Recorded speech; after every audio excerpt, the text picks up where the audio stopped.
Hey, there we are. Hello! We are live on the internet. We have Hello, Bloodwine, yeah. and no pandemic can stop us. Well, let's It not get is too only- cocky. It has only greatly changed our layout and functioning. Yes, but it's improved it as well. Yeah. So, hello everybody, by the by, and hello to everybody who's like, at whatever point watching this on YouTube and skipping the last 2 sessions. So even though we have been meeting weekly, and anybody watching live has seen us weekly, we took 1 week to just do a provisional podcast because we didn't have the frame you see around you. And then the week after that was April Fool's, so Ken ran a session that was a fucking riot. And I also wanted to test the web layout and for any kinks, which there were, and we worked out those bugs. And so now we are... No, I shouldn't say that word. That's going to jinx it. But we're back. We're back. And it's working enough. Yeah. So, just a refresher for the last time we met. What do you guys remember? You guys had picked up a boat. We got For a Bertha. special... Yeah, it was for a special offer. Oh, yes, Bertha is the name of our boat. I forgot because Bertha is the name of one of my characters in Animal Crossing. Ah. So, Anyway, continue. We now have an Animal Crossing character as our seafaring vessel. Yes. I mean, given the demographics of your party in game, it does kind of make sense. The rest of you are like animal people. Yeah. This is true. Mm-hmm. So yeah, we got the boat on a conditional offer that we would go down and obtain some citrus fruit down south. And down south is also where Boru resides, I believe. And he was our next target once we obtained a boat, which we kind of did in a roundabout way. Yeah. The deal was basically that you guys have to go collect a shipment. And to do this, Right. you are heading down to Newtown, you decided. Yes. So this is something that you would have spoken about. I'll retcon it that you spoke about it in detail when you were doing the sign-off for the boat and all that stuff, but basically, you don't have to pay for the shipment, you just have to go down and collect it, because it's been prepaid, basically. It's going to be credited to the island itself as they pick up their food and rations, basically. It's been 3 days, so make sure to mark that down on your sheets for your supplies and rations. And it's at roughly noon that you guys are pulling into Newtown. That being said, why don't we show off our newly rejigged map screen for our travel here. Ooh, I get to show off my technology once I finish messing around with my webcam. Bam. So we are at that fancy little red pin. Yep. And then I'm you guys moving the go. wrong layer, and that's fine. There we So- go. Got it that And I time. believe you guys go 1 square south first. And then you would end up going east from here. And then there, close to the bottom, is where Newtown is. So, Okay, why are you doing this to me now, thing? It's being very rude. it's giving you troubles. Newtown. So you guys spent 3 days at sea in favorable winds. After that storm that waylaid you guys a little bit earlier, you ended up having a run of good luck. And especially with a lot sturdier and more reliable a boat, you're making solid headway confidently over the sea. Reggie is still convinced that the old boat was fully functional and performed just as well as this. It was fine. It was good. It was a good ship. It took care Everything of us is when we fine. needed to. It did all of that, but we probably should be glad that we have an actual functioning boat. Man, it was able to get through the sea with holes in it. Yeah, exactly. Now, that's Holes that you couldn't reliably prove were there moment to moment. yeah. Reggie quite reliably proved that there were holes, though. As of right now on the SS Bertha, you can reliably prove that there are no holes. It's a firm, steadfast seafaring vessel, and you guys have made your way down the coast towards Newtown. The last time you guys were here, you arrived via prison barge from your deportation from Delta after your exile upon penalty of death which you violated. A couple times, I think. Yeah. No, only one massive time. Oh wait, no. We definitely violated it multiple times. Yeah. Yeah. So this is where you guys met up with Trunk and Elmira for the job down in the mine way south of here. But even then, you guys just arrived by boat, went in the first tavern you found, and then departed on a quest. So really, it's like being on layover in an airport and saying you've been somewhere. Right. We never got to try the local cuisine. I've been to Cuba. That's a reference literally only you get. I know. I thought people would be able to infer, though, you know? Right. Yeah. I get the joke. So you guys have rounded the final sort of mouth of the bay where Newtown is nestled, and you see the city sprawling before you. And now that you guys are up here sailing a boat out on the decks, a few days of constant, very required sailing have made you, at the very least, competent in operating this ship under the direction of your more well-trained sailors, Trunk and Steelfist. And you guys see this city as free people and in full view for the first time. You didn't even see it until you were off the boat last time. This city is surrounded by mud and big dark slate mountains. The buildings themselves are very dark, and you can see that over the rim of the ridge that this bay sort of is flanked by, there's a bunch of spikes that just jut out, seemingly deliberately placed there. As you guys get closer, you notice something you definitely wouldn't have seen at all until now. There's these big posts that sort of segment off different parts of the marina, and each one seems to be owned by a different company. You can see that towards the edge of the bay, far from town, there's a whole bunch of little ramshackle piers that seem to be open, but... So, owned by a different company, do we see signs being Redcoat Mining Company? You don't see that one. You just see, McClellan's Marina and, Okay. Toru's Boat Repair, that kind of thing. Okay. Okay, so it's probably just... you park your boat there and you pay that specific company to have your boat there for a little while. Yeah, that would make sense. Docks aren't free. Yeah, that makes sense. Well, let's see. Can I roll politics to see which one is the least likely to... Actually, no, because we're not wanted under penalty of death here. This is where we were exiled to, so never mind. Yeah, they all love us here. You guys are free here. Free as birds. Free as birds, except for all those murder charges. Yes. But they're not here. Well, Yeah. right. It's like escaping to Mexico after a murder. You're free. Yeah, we're wanted under penalty of death in half of the planet, and then a quarter of the planet we have murder charges in. Yeah. So this is the quarter that we're fine in. Yeah. Mm-hmm. Basically, it's just the middle of the map, the big wide edge of the world you're free in. We could even go to the world map and show you just how free you are to go to the vestiges of the map. Oop, that's yeah. There we go. There basically we go. Look how free we are. We're only wanted for death in this location. Yeah, and then the murder charges are just in sort of that top section. Yeah, right. Man. Right there. Yeah, you're fine. You're fine. Gosh. But where are you parking? I think we should... Oh, Gabe was going to roll politics. Oh, but that was just to see which ones were the least likely to turn us in. I feel like going to probably the sketchiest one will help us blend in. Is it... Well...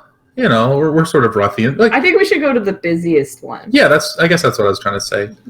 It's the least suspicious one, the one we'll blend in the best. So the opposite of the grocery line. You don't want to go to the one that's full up with people. Yeah. The dude that has 20 things and, struggling to find his credit card. You want to go to the one with no one.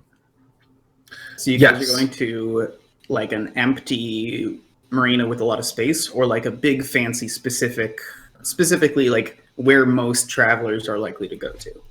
Where most travelers are likely to go Yeah, to. I think whatever one's the busiest, I think that's the one we should go That's to. probably the best for hiding, I would think. So a big area smack dab in the middle of the bay, there's big stars that denote it along a big banner, and it's Capital Marina is in the middle of town.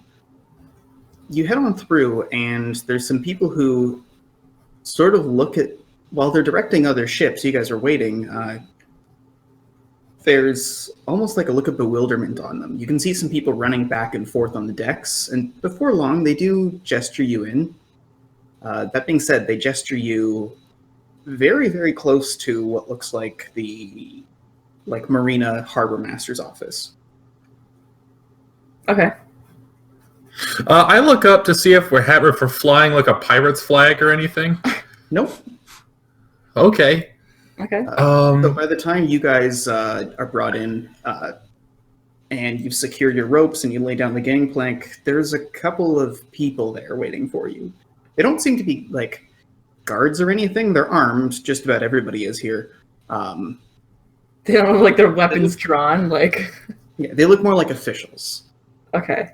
One of them, a gladiator toward 10 feet tall, big, red and muscly, is just standing there, arms crossed in front of the bunch, waiting for you guys to get off. Gosh. Anytime officials come up to us now, I'm always like, shit. Shit. What do they want us for?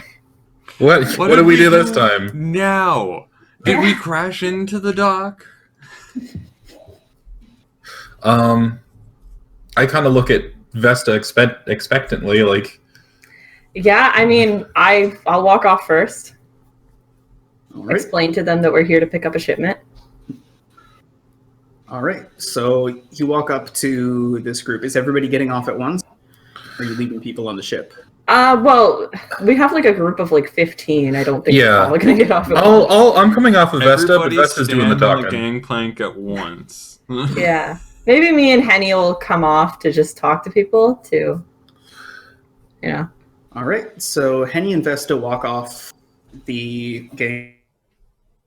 Reggie's over top at the edge of the gangplank, so you can hear what's going on and interject if you need to, and everyone else is sort of taking care of things on the boat. So Henny and Vesta, you walk towards who seems to be the harbor master with a big tunic that says Capital Marina, arms crossed. Before you can say anything, he looks at the two of you and goes, "New crew, eh? Where's Maud?" Oh, we got this ship off of I know her name. I would have said Maud. Yeah. Maud. We got this ship off of Maud, and we're just here to pick up a shipment for her, and we're gonna bring it back up. Is that so? Yeah. Yeah. Do we have paperwork for this? Like. You guys would have some very basic paperwork. Okay. Specifically, the thing with the citrus fruit, that was the person who sold you the ship, Maud, shook Vesta's hand and looked you dead in the eye. Yeah. Vesta, roll politics. Oh, gosh. I have a nothing in politics. 5. A 5. You're pretty sure that's not legally binding. It can't be legally binding, right? Just a stern look? That's not the law. That's not a law. It can't be a law. So you just have paperwork for having bought the boat for 15 gold. Yeah. I show them that. Like, yeah, so we're picking up a boat. Promise that we'd get them some, pick them up a shipment, and... Picking up a shipment. Yeah. All right. You mind if we double check that Maud isn't in there? Yeah, for sure. He just go for it. sticks 2 fingers between his tusks and lets out a sharp whistle. You see that there's like 30 armed guards who move towards the ship. They're going to storm on there. Are you guys going to stop them at all, or are you going to let them? No, I'm not going to stop them. I don't think we have... we have heads. They're looking for Maud, not things in head-shaped boxes. Yeah, they're closed. They're closed head-shaped boxes. We're not going to shove a body into a box. Worst case scenario, they find a couple of heads. You know. Well, we're not wanted for murder here. Yeah. Yeah, it would be more suspicious to try and stop them at this point, honestly. Yeah. All right, so they storm onto your ship and make their way through. You hear a little bit of like objection and resistance, nothing violent or anything, but Steelfist and Milton don't like their ship being searched through, especially. That being said, they eventually all come off the ship, confirming that Maud isn't there. You know, however, that unlike other places, they didn't even look at your cargo. They didn't even touch it. They went right up to the bucket. They went right up to the crate with Kree's head in it, and they didn't even look at him.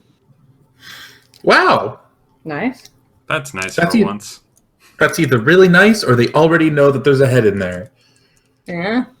So once the guards have left, the guy from the pier is going, so, what's your previous association with Maud? We actually don't have any previous association. We had a really terrible ship, and we were trying to get a better ship, and they were selling this one. So we were driving by the island and stopped by and asked them how much they wanted for it. Got the ship like that. Our ship was cursed, sir.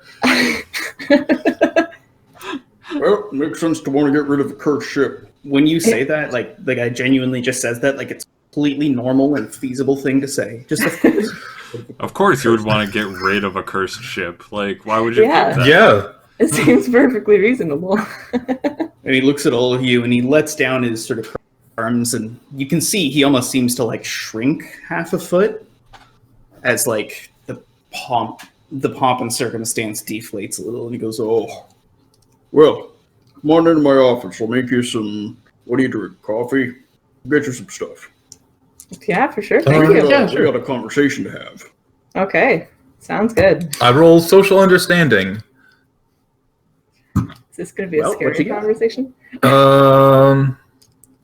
Oh, I actually get to roll 2 dice. Yay! That is an 11, and I'm trying to see if this is a conversation that is going to be bad for us to have. If he's like, "Oh, we gotta talk about some shit," or if he's like, "I need your help." All right. What did you roll? I rolled an 11. An 11. It doesn't take a genius to figure out that he's kind of going like a "whoo boy, you're in" thing. That being said, you detect a genial tone. It sounds like Okay. you were already going to be in shit, and this guy at the very least is kind of on your side a little bit. Okay. Okay. Oh, great. All right. Well, follow him back into the place. Yeah. He looks to you guys and he goes, "You're free to leave behind any guard on the ship." Well, yeah, well, because I think Roland's probably should come in because he has experience with the law. Yeah. Okay. Drunken Steelfist to like take care of finishing up docking and Yeah. stuff like that. And Yeah. Fist is perfectly fine, like getting the ship ready, but Trunk and Elmira want to go with you. Okay. okay, Okay. Sure. I won't argue. All right, so who's all going to the office? I'll go. Rollins will come. Roland's. Elmira, Trunk and I guess the Elmira. rest would be prepping, or Yep, do just- we want to take like Absolution with us? Yeah, there's a Eldorn. point where Nah. it gets crowded. Yeah. It doesn't Yeah. need to be a big group. I'll just say that you guys bring Rollins, Trunk, and Elmira. Okay. Yeah. So you guys make your way down the long pier. You see that this is definitely a bustling place. All kinds of travelers coming off of here, all kinds of goods being ported off. And as you go into the the harbor master's office here for the capital marina, you see that it's actually quite nice looking. You go down into the office and there's a nice plush couch. There's enough space for most of you, but some of you have to stand. Rollins and Trunk both prefer to stand. Okay. He sort of leans in. You can see he like goes through some files as he's talking, and he goes, "So, the SS Bertha has a bit of a sordid history. Are you familiar with the trade association?" Am I familiar with the trade association? I'm rolling politics. I got a 15. 15. The trade association as an exact organization, you wouldn't be able to say you're familiar with it. That being said, you very easily surmise that it's probably some sort of like merchants guild, basically, for the local area. I say, yes, the Merchants Guild. Yeah, of a sort. So the SS Bertha was working with the, And he looks through and he goes, yep, 12 years with the trade association, Merchants Guild, if you will. Our organization here works with deals and interport communications. In particular, and he slides over one file, he opens another, he takes you can see he goes, sorry, just give me a moment, I need to. and he takes out some fine little glasses. As he's sitting there, like, leafing through things, Rollins is just like a soldier, patient there with the spear. Trunk and Elmira are kind of quietly grumbling to each other. Grumbling in sign language. Yes. Because if Elmira grumbles, Trunk's not going to hear it, but we'll probably be able to read the lips. Yeah. Well, it's very much like it's a posture and emotive thing. Yeah. They're signing to each other, but it's reserved, it's smaller language, Yeah. there's a tone about it that remains hushed, so to speak. Yeah. After a little while, the Harmbaraster looks up from the documents and goes, All right, yep. So you're here to pick up that shipment of lemons, yep? Oh, you know it. Yes. Well, according to this, there would have been enough in the account. That being said, looks like the account was surrendered when she was unable to pay a backlog of merchants' fees, so to speak. In particular, do you guys want to hear the detail, or would you sort of glaze over while it goes down? Reggie blazes. Henny listens more attentively. This sounds like legal drama. Yes. So, Henny, this is the TLDR that you would end up relaying to your companions that glaze over for this kind of stuff. Effectively, what happened is, for the past several decades, Maud's been running the SS Bertha up and down for shipments as basically like a roving crew. Eventually, the crew decided to settle on an island, as a lot of them were roughly the same age. They got together as like a merchants group, as an independent project, and now they're all kind of retiring around the same time. That being said, they sought out the only land they could afford, and it hasn't been arable. They haven't been able to turn a profit as they do sort of the last runs of shipments since they've moved all their families onto the island. That resulted in a backlog of trade association fees that were left unpaid. At the time that the license was suspended, you can see that she owes 794 gold in backlog fees. Oh gosh. That's a lot of gold.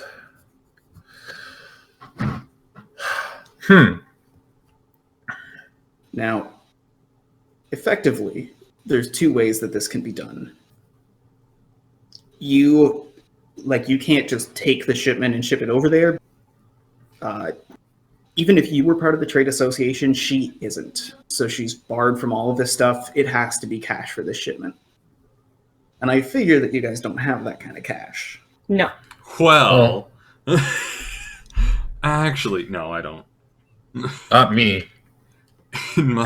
Reggie has it, of course, in his New Market bank account that he kept separate from his wife. At this point, which makes the guy sort of narrow his eyes, and he looks at the group of you and he goes, That's a good point. You're all well-armed folk, and your friend here tells me that you're... and he repeats the same word that he said before. I presume nobody here speaks Torgish? No. All right. No, I speak flu, apparently. So He goes, it translates as champions of sorts, I guess. Although it's different connotations. Strong folk, a bit more appropriate. If you wanted to,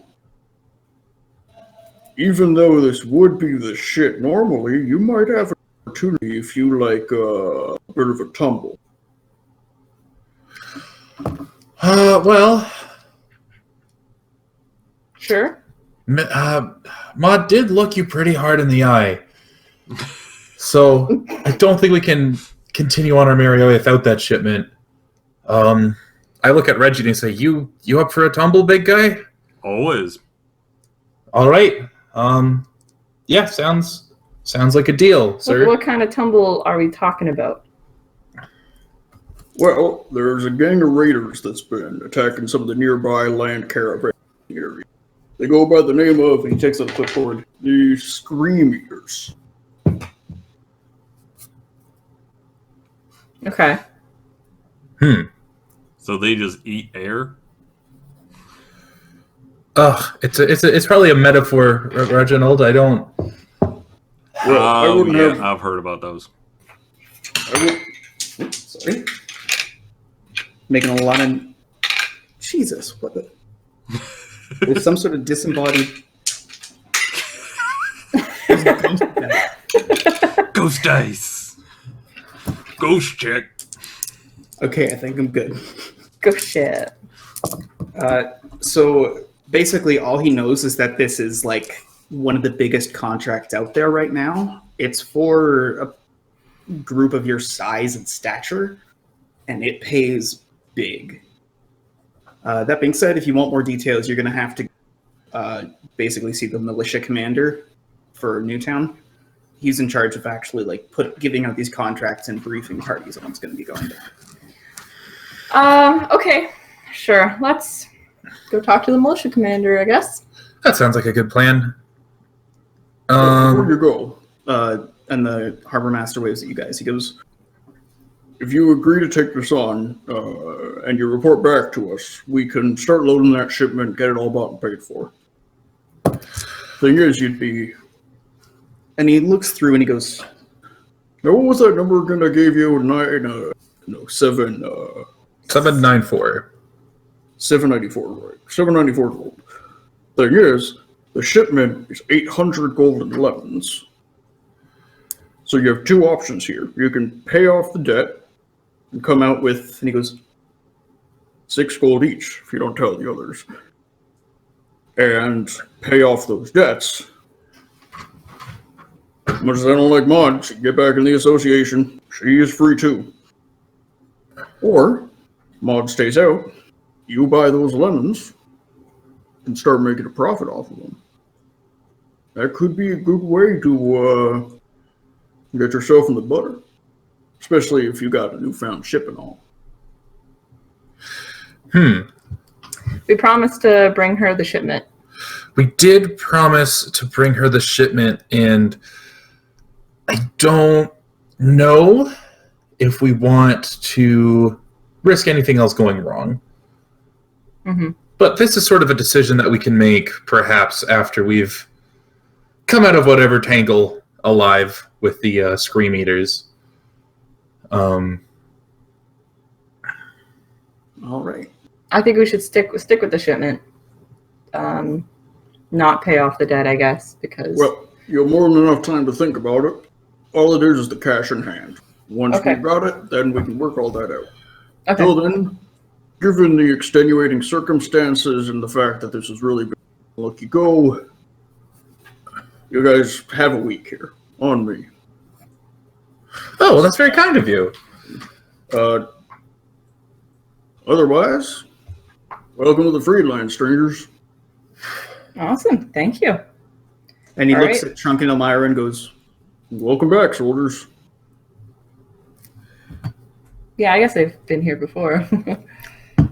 Yeah, makes sense. Okay. Let's go talk to the militia commander. See what it is that needs to be done. Yes. so you guys, to see the militia commander is one of the few things that's going to be easy in the city. Around here, they're all like hastily thrown together buildings. Newtown is a very old, quote-unquote, settlement for the Freelands, which means it's about 60 years old, and it's a lot of hastily constructed shacks surrounded by hastily constructed shacks. The middle of the city is where things have been remodeled and start to resemble really sturdy and proper buildings, and there are sections that have been built up like that, but nonetheless, the fundamental architecture of the city is like these narrow, cramped streets. A lot of it is also based on geography, so as there's little ridges and rises, there's buildings clustered around there. But right in the middle of the city, as you guys zigzag and snake your way around, you get to a big, tall watchtower that's used to watch out for giants, or would have been. That being said, giants don't really come around here. It's really far inland by now. Once you make it to the base, you head inside, and it's easy to follow directions. You're told to go up a floor. Once you're there, you're directed down a hallway. You wait about 3 minutes, and then as it looks like 2 newly certified recruits walk out of the door, you're gestured in by the militia commander. You see a very petite, actually, little glowtorg, long pointed ears, faintly glowing blue, just sort of looking over clipboard and goes, "Come in." Okay. All right. We enter. Right, how can I help you today? We were made aware of a job. A raider issue, I believe. Yes, do you know which one you're referring to? The Scream Eaters, I believe. Oh, you're taking that one on. Well, it's your funeral. Right, so what do you already know about this before I tell you things you already know? It pays well. We know it's a metaphor. Just in case somebody here didn't or thought we didn't. We do in fact understand metaphors, and they give them a pointed look. And I say, and it pays well. So, and you see, like, she kind of sighs and gets ready to give you all of the information in a debrief. The Scream Eaters is a raider gang that's been terrorizing the area for a few years now. They're quite numerous and they're very slippery, which is why they've remained alive. As it stands, there's no singular contract on them. They're a large group and they're dangerous, so it's more itemized person to person. Now, there are 2 that we haven't been able to track down, and as far as we know, they haven't been spotted among them. The rest of them, however, we have reliable numbers and identity on. And she passes you a little booklet after fishing it out of a file. It seems to be almost like a sequence of like mugshots and descriptions and visual identifiers for all of these people, like notable tattoos, that kind of thing. You notice that each one of them also has a different bounty.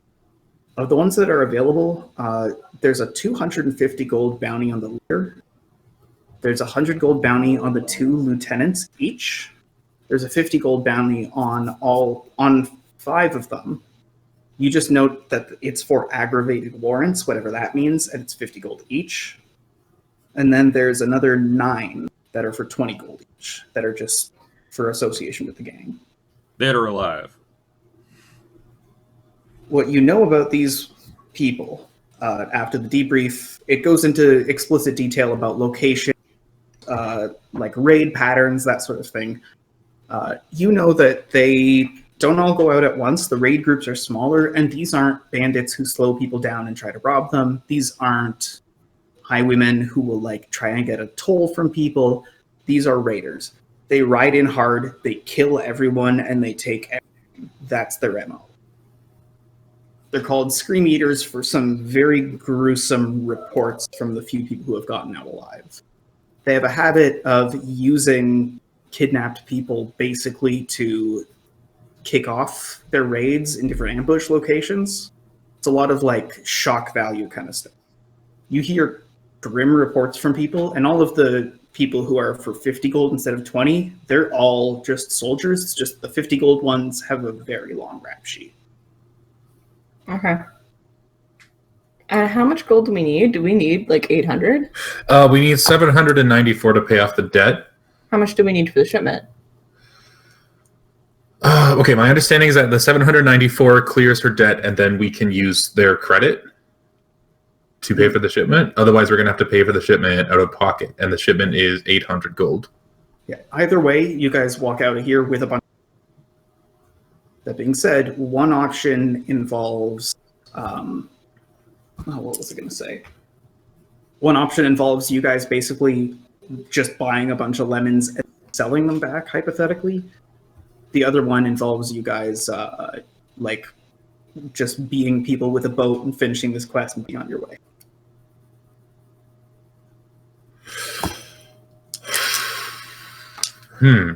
Well. Oh. Wait, okay. So we can either... So the debt is about 800 gold. Yeah. And the shipment is about 800 gold. They're both about 800 gold, right? And if we pay off the debt, then we get the shipment for free, essentially. for free. Using her, it's essentially her buying the shipment if we pay off her debt. For us to sell, right? No, that if we buy it, it right. If we buy it ourselves, then we can sell it as we please. Yeah. Basically, the difference is one of them you have 800 golds worth of lemons. The other one, you got someone a shipment and you paid off their debts. Oh. I wonder how lemon tastes with hardtack. Well, And probably really help with the fish. Yeah.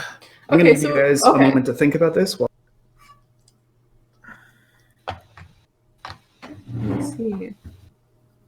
I don't know what I thought before, but I thought it would clearly be easier for us to just buy the shipment. But now it's like, either way, we're going to get the shipment and bring it back to them. Right, but if we... Okay, so the thing is... Yeah. You got to think about it like this. Okay. She has this debt. She has this debt. Right? She agreed to pay for the shipment. Yes. So what we can do is we can either pay for the shipment ourselves by clearing her debt, or we can say, hey, like, it's not our fault that you have debt. The deal was we go and get you these lemons, now pay up. And then she gives us the cost of the shipment. Yeah. So it's essentially, it's sort of like, do we want to do a favor for her to the tune of 800 gold? For the person who who gave us a boat for 15 gold, which is roughly the price of like a 2-person carriage, or do we just become pirates ourselves? No, we're not. It's not a pirate thing. She don't- said she would pay for the shipment. She said that it's already been paid, assuming that she had money. They don't have any money. Yeah. We don't know that. Anyway. No, they don't have shit. Well, we assume Will, they don't have shit. That's Will was just saying, like, they definitely they have don't no have credit money. in the trade markets. Yeah. So they probably don't have 800 gold to give us. So if we Right. were to bring them lemons and be like, sorry, you didn't pay for it, pay again. Like, that would be the dickest move I've ever seen in my life.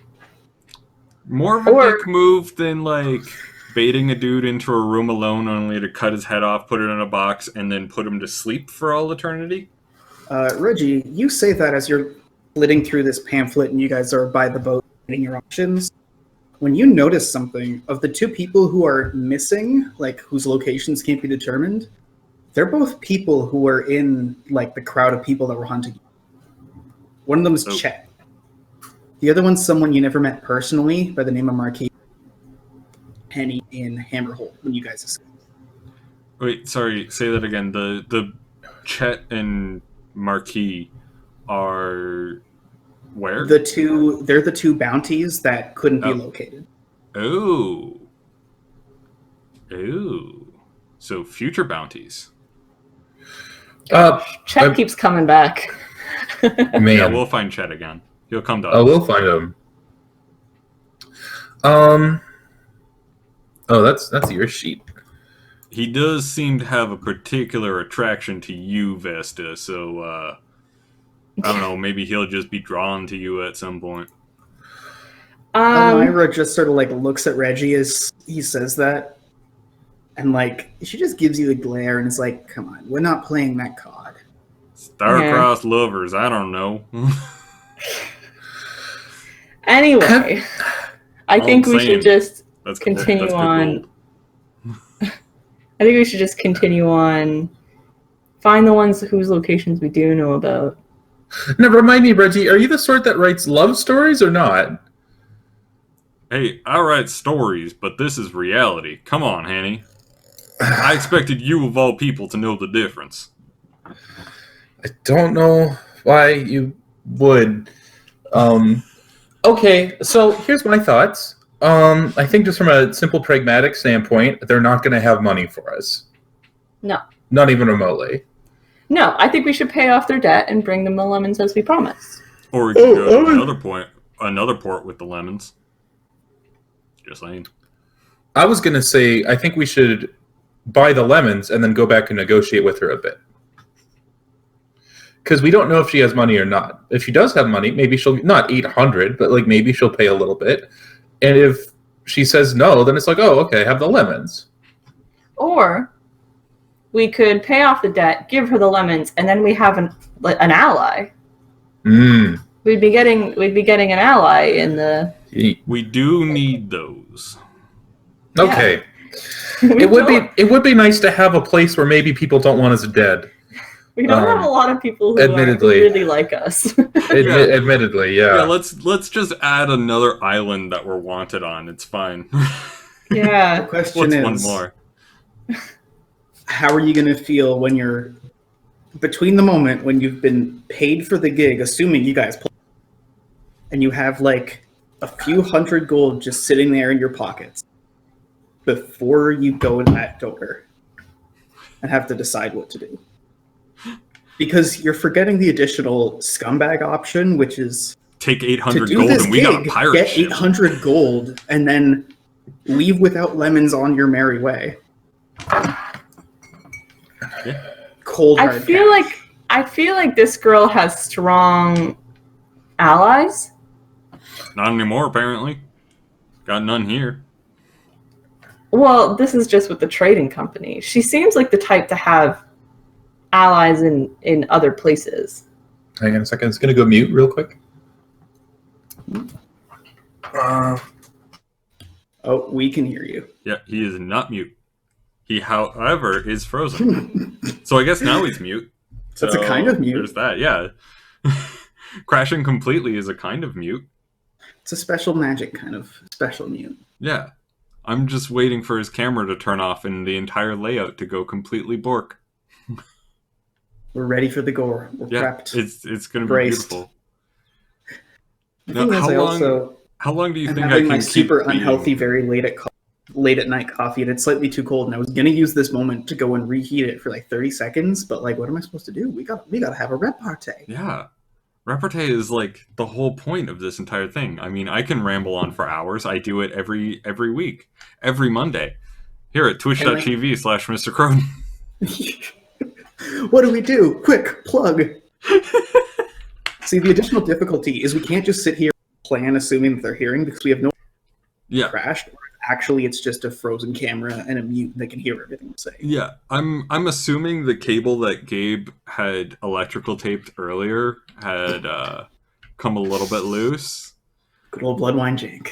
Good It's old always gotta be Bloodwine somewhere. jank. Whenever we fix a problem, we bring up like 3 more jankiness to it. It's like whack-a-mole, like whip, Yeah.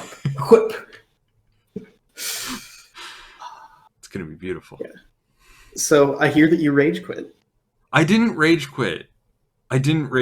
All right. I haven't been able to follow the Dragon Age streams, so I don't know what's been going on. Oh, last stream was Your so build is beautiful. just- It was so Okay, good. we're back. We did it. We hello. fixed it. We're geniuses. Oh my goodness. Hey, Don't even sweat, boys. We're smart and good and I- strong and powerful, and my muscles are larger than my head. just a little. Just a little. What happened was Gabe had tied the microphone. I don't know what you were doing. Okay, so what happened was this cable is shot. I don't know if it was happening for you, but it was just No. crackling like really. It wasn't happening for me at all, and until you would Okay. like mess with it, and then it would. Okay, so every 10 seconds it would crackle like hell, and I couldn't hear anything. And so I thought, oh, I'll just pop it out and switch it out for a different cable, not realizing that I had tied my Wi-Fi adapter to it in an effort to prevent it from crackling. So I yanked out the Wi-Fi adapter. So we didn't have any Wi-Fi. But I fixed it. Wow. I Okay. am surprised you didn't like completely disconnect during that period of time. Oh, did we not? No, the layout stayed perfectly fine. Amazing. Goodness. Because the Discord totally closed. Yeah, we had to close and reopen Discord. Nice. I guess you just froze properly. Yeah. Oh, gosh. Right. Well- So, as it stands, it's slowly starting to rain. Not like a storm or anything, just inside. You guys can keep talking about this in your ship quarters at the marina, or you can head into town, find an inn or a tavern or something. What do you feel like doing? Well, I feel like an inn or a tavern would be good. How much does a poison usually go for? Or like healing potions? Like, we're gonna need to stock up if we're gonna take on this impossible thing. And we do have an alchemist. I have But- 6 healing potions. We're gonna need like reagents and stuff. I have 16 poison grenades Okay. and 32 poison reagents. Do you want to make like poisons for us to put on our weapons to deal a little bit Yeah, bonus damage? I could do that. If we're gonna be here for a week, we might be able to stock up on that. He said he was gonna give us room and board. No, he gave us. Oh, okay. dock For He gave us. You- He gave us dock. technically Okay. he did give us room because we can Because- just stay on our own ship. Yeah. Okay. Oh yeah, we could totally stay on the ship. Well, I'm gonna spend the night. Yeah, let's go to the tavern, see if we can drag anything out of people about the scream eaters, the Monsters Inc. boys. All right. You end up getting there a little bit earlier than the dinner rush. You get a bit of an. You have a place to camp down if you want a good vantage point or something. Otherwise, you found a well-frequented tavern here called the Ozymandias. Okay.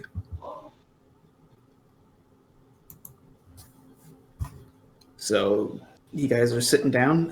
Who would you have brought with you to the tavern versus who would have stayed behind?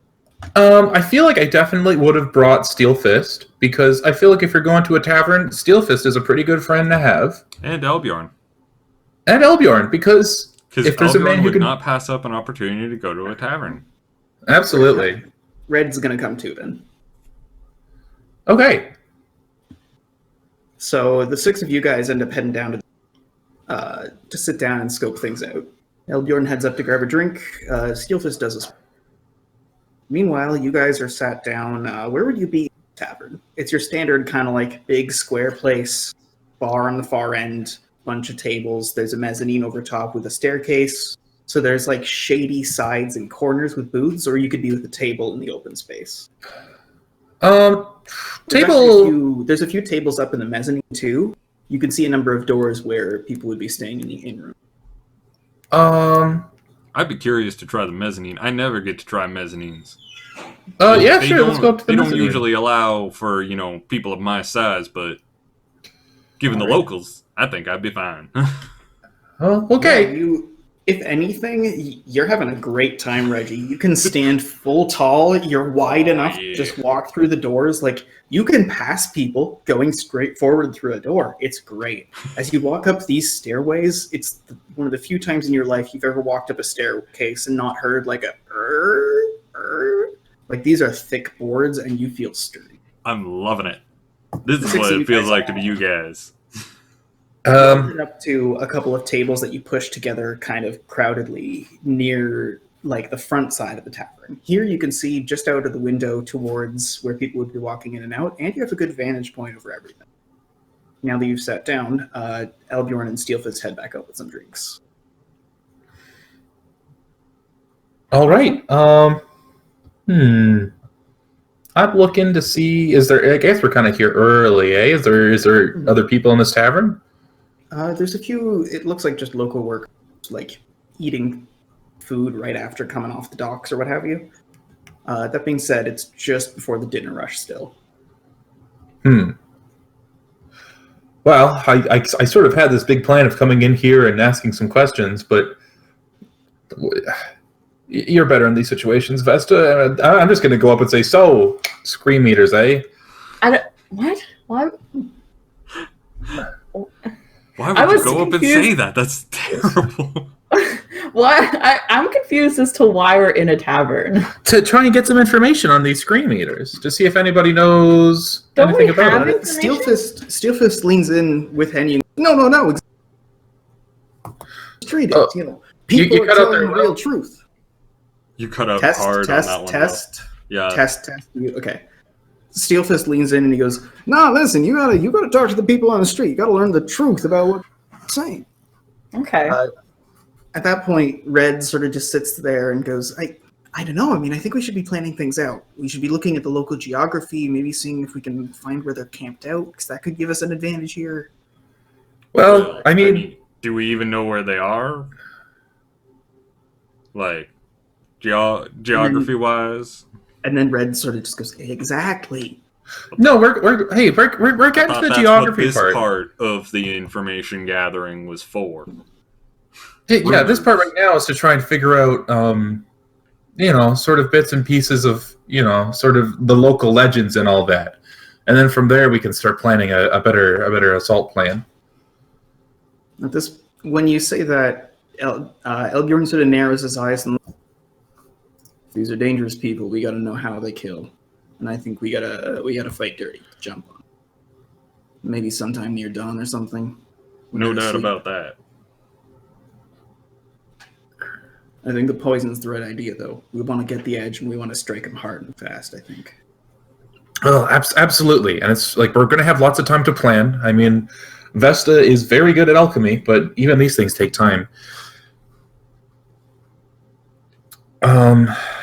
At this point, there's people starting to filter in, and you can hear the din of conversation in the tavern louder and louder. More and more plates are being brought out, and as you guys are discussing things, almost in the blink of an eye, who wants to roll understand? One person can. I would. Okay. Ken rolls it. Oh, fuck. So I rolled a -1 because of my atypical. Nice. Wonderful. So Whoops. you look outside and you see a bunch of people all like wearing coveralls with like aprons in the front that all seem to have like stuff on them, all coming in at the same time. And you look, you go, they're all wearing the same color. What are they, soldiers? As like a bunch of people come in and very quickly crowd the tavern. There's a very faint, like raw fish smell for a little bit, but it gets overpowered quickly and mercifully by fresh food. You guys start to smell like sausage, potatoes, all kinds of nice things that waft through the air here. Speaking of wafting through the air, you do hear the din of conversation at the table. People are talking about lots of different things around here. Is there like some dude who's just like the life of the party? Absolutely just regaling everybody with tales of adventure and I mean, gossip? that'd probably be Steelfist. Yeah, I was gonna say that's Steelfist. God damn it. I guess I would just go to like a group of people and be like, "Hey, how's it going?" Sup? Yeah. It's Chet. Just for the record, Henny is sitting like in a corner, just sipping water, being like, maybe them. No, not that. Maybe not that. No. It's at this point that walking past you guys to get to the table, you hear a couple of people speaking trader tongue. You see a Torganic human. You hear the start of their conversation mid-sentence, like, that highway, of course, you don't want to be going up and down. That's where they're patrolling. What do they call this? Scream something? I don't know. Bunch of raiders in any case. Kind of murder you out of nowhere type. I'd steer clear, go south if you can. Okay, I go to them. Hey, I heard you were talking about the scream something. Human looks at you and goes, yeah, we're merchants trying to go around, talking about which way to go out of town. I mean, this guy, and he points and the Torg goes, yeah, local band of raiders. From what we hear, they're patrolling the roads and they try to stick to one at a time. From what I hear, they're heading north. They're heading north? North of town is where they're going to be hitting. Soon? Now, I guess. Presently? Now. They never My goodness. They never stick to one place for more than a few days at once. Once it gets too hot, once there's too many guards, they go somewhere else. Well, I'll make sure to avoid that. Stay safe, eh? And I walk away. Go to Henny and tell Henny what I found out. Okay, so that's good to know. They're sort of a roving gang rather than a stationary gang. From what you guys were told as well, they usually have some sort of main part of the gang goes off raiding. Okay. So they don't. They send sort of groups out. Mhm. Okay. Okay. How's there's probably a bartender here at this tavern, eh? Oh, there's a couple. It's busy right now, so they're going up and down, drinks, Okay. yelling orders in the back. Probably won't bother them right at the rush then. Are there bartenders? I'm not going to bother them. Well, I'm gonna wait for it to die down a bit. Like they're Jesus, busy. you're They the don't most wanna... like socially awkward person, even in like this bar situation where no one knows you. It's beautiful. Penny, what do you want? What do I want? Yeah. I want to find information. From the bartender? Well, from the bartender, but I feel like he's probably going to be more helpful when he's not, having 20 other I called people. the bartender over. Oh, no. Oh, dang. Okay. All right. I assume you go down to the bar and like. Yeah, just like give him a wave so that he knows that we're waiting for him. Oh, if It's you're up more on the like a mezzanine, you go don't up get to the bar type situation. You Yeah, you got to... Oh, okay, Yeah. okay, I see. Vesta with your fancy sit down restaurant. Well, sometimes like people will crowd at the bar, right? Yeah. And you have to like wave at the bartender to let him know. Anyway, So you make your way up to the bar proper. You muscle your way forward. You're within sight. Notices you're there. He serves something to someone else, and then he pours another. Very quickly and goes, "Hey, we're gonna." oh, could I get 2 beers, please? Sure. Taps the table. He goes, "4 copper." Walks down, starts pouring them. Can he still hear me from where he is? Just barely, yeah. Okay. Well, I'll wait for him to come back and bring them to. Took 2 beers. 4 copper. Awesome. I ask him, like, do you know anything about what's their name? Scream something? Scream Eaters. Scream Eaters. Do you know anything about the Scream Eaters right now? Yeah, back in bunch of merchants. From what I hear, last they were to the east, but they're moving north. From what the reports say, you want to be heavily guarded if you're taking everything out there. I would just go south and take the long way around, even if you lose a few days. Absolutely. He walks off and he just goes like, "Hold on," and he pours some drinks, answers a few more orders, and walks back and goes, "Oh, and leave really early in the morning. If you're on the road like 4 a.m., even if there's monsters, and if you're off of it before 6 p.m., you should be okay. Try to make sure that you're sleeping well, hidden. You keep guards all night." And then he goes off and starts filling off some other like orders and stuff like that. And Vesta in her sundress is like, we're going to kill him. I have 10 firebombs. So when they walk away from the bar, I'm gonna walk up to the bar and flag down the bartender again. All right. When he comes over, Goes over to you and goes, "Hey, what can I get you?" Do you have any battle brew? Yep. And he walks off. He just like raises a finger for 1 second, and then he leans under and he goes, comes back up from the top. He goes, "Have you had any of this before?" No, I've just heard some stories, All right. In that case, you got someone with you just in case this goes crazy. Yeah. All right. Yeah, and he points to the girl in the sundress. That's exactly who I point to. And he just sort of chuckles and goes, "All right." And he gives you like a shot glass's worth, and he goes, "Here, it's on the house. This is like a copper's worth, no more."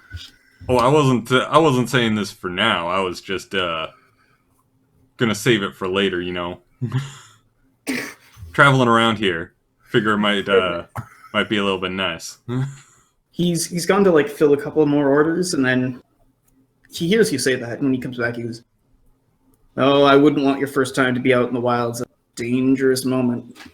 Anyways, busy. Okay. And starts running down and filling orders a bit quick.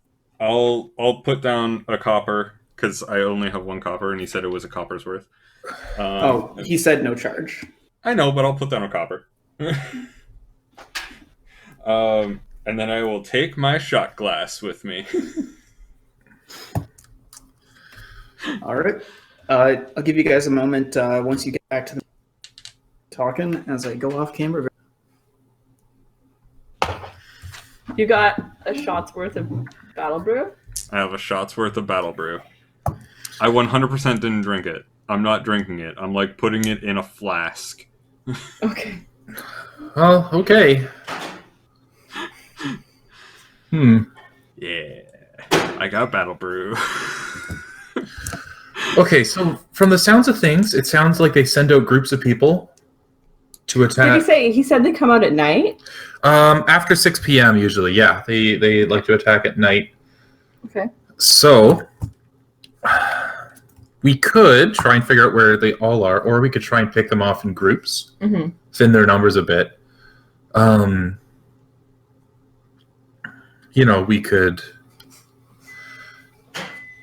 We could run that classic scam of having a wagon filled with explosives, and I guess that wastes a wagon That wastes, yeah. and wastes explosives. Yeah. Or we could have a wagon filled with us.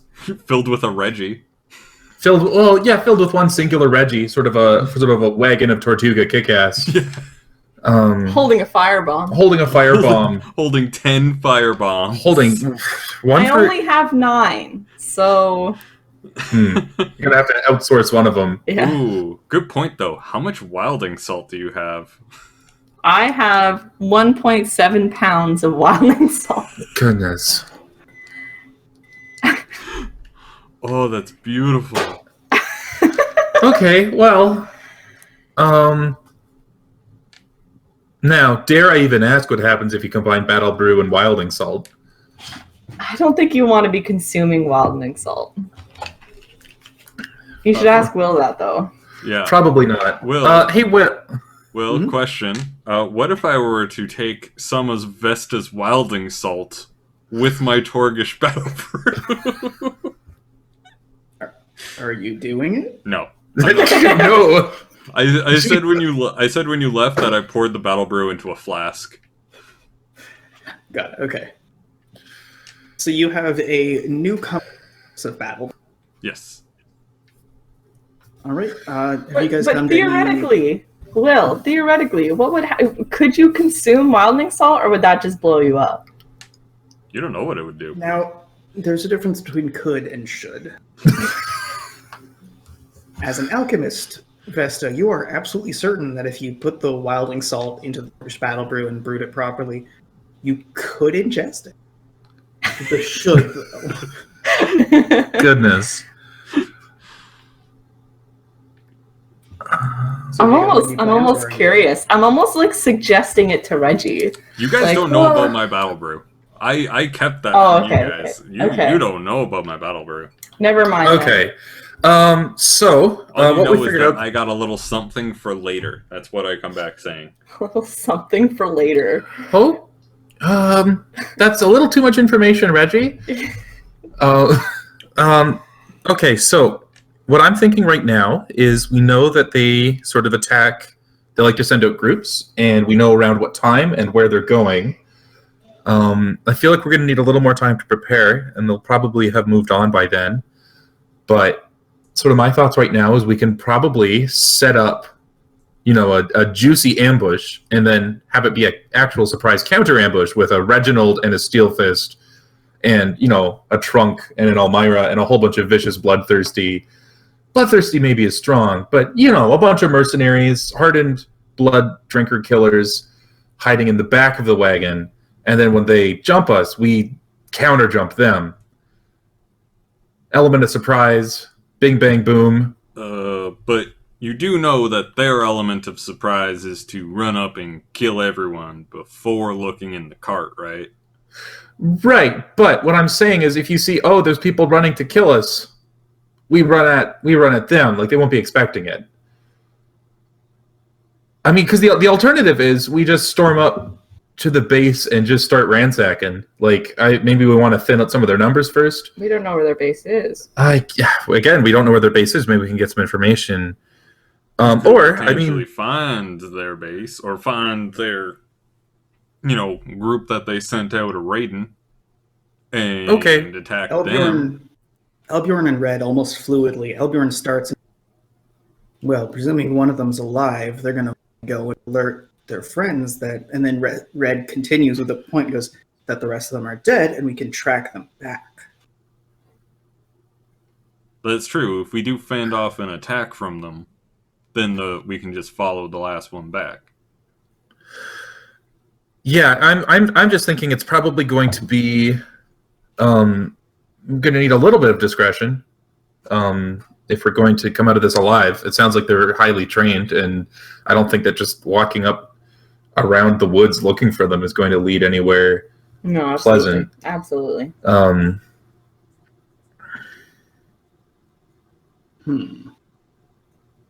on the map is Northtown? Do we know? Northtown? They are Yes. north, not Northtown. You said Northtown. You distinctly said they're headed to Northton. Nope, No. they said they are Nope. north. There's Newtown You are in and Newtown. Westwatch. I'm not going to Yeah. take any you said from Gabe, who famously is constantly saying Newtown and New Farm Market and New Watch and West Farm Market and all sorts of nonsense. Man, okay. Like, I know I have some simple town names, but like,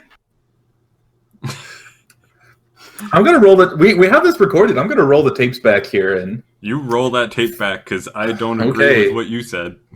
okay. I'm a little bit on Gabe's side to make Gabe feel a little bit better because I did hear something like that. Did you say like North of town. what I am saying now is that you are in Newtown and they are attacking north of Newtown. That is the Okay. fact. Okay. That was probably the mistake. Like, Probably. Like you So probably what said would like north of town. Um, North town. It sounds to me like we're putting together a ambush wagon once we... okay, sounds to me. Here's the plan. The way I see it is we set up, spend a day or two preparing a little bit, rest up, prepare, so we're nice and ready, and then we set up a reverse ambush, get one of our wagons, and ride out against all sort of good common sense. Ride out, try and be on the road around 6 p.m. north, and when we get attacked, leave one of them alive and follow them back. All right. Have you guys gone to communicate this to? Nope, we have just been here at the bar, but as we leave, because we've gotten what I came here for, which was some info. I got say what good I work. came here for. I say good work, team, and I finish my water, and I sort of awkwardly leave. Did you down 2 beers? Like, did Vesta down 2 beers? Because she bought 2 beers. Yeah, Vesta was sipping her own beer and then realized as Henny's leaving, oh gosh, there's a second beer that's not touched. But then I call Elbjorn over. He slams it. All right, you guys head back to the boat, and now it's kind of late. Once everyone's there, you trade information, and there's a few things that come out of your different companions. It's suggested very early on that the smaller folks, so like Vesta and Rollins and Elmira and Milton, all go inside the wagon, and then the bigger folk are on the outside. Likewise, and this is Blue's suggestion, is that Vesta and Blue hold together basically like a scrying beacon, so that the second that you're attacked, a group from behind can ride in as support, and then you'll all be able to together hunt down the rest of them. Good plan. Good plan. I think having a cavalry of sorts would be very wise. It also is pretty amusing to use their own tactics against them. Also, you Yeah. guys don't have anything excessively valuable on your ship aside from the heads, and those get put in the wagon again. Yeah, I mean, yeah. Like as adventurers, we're used to traveling pretty light. Yeah.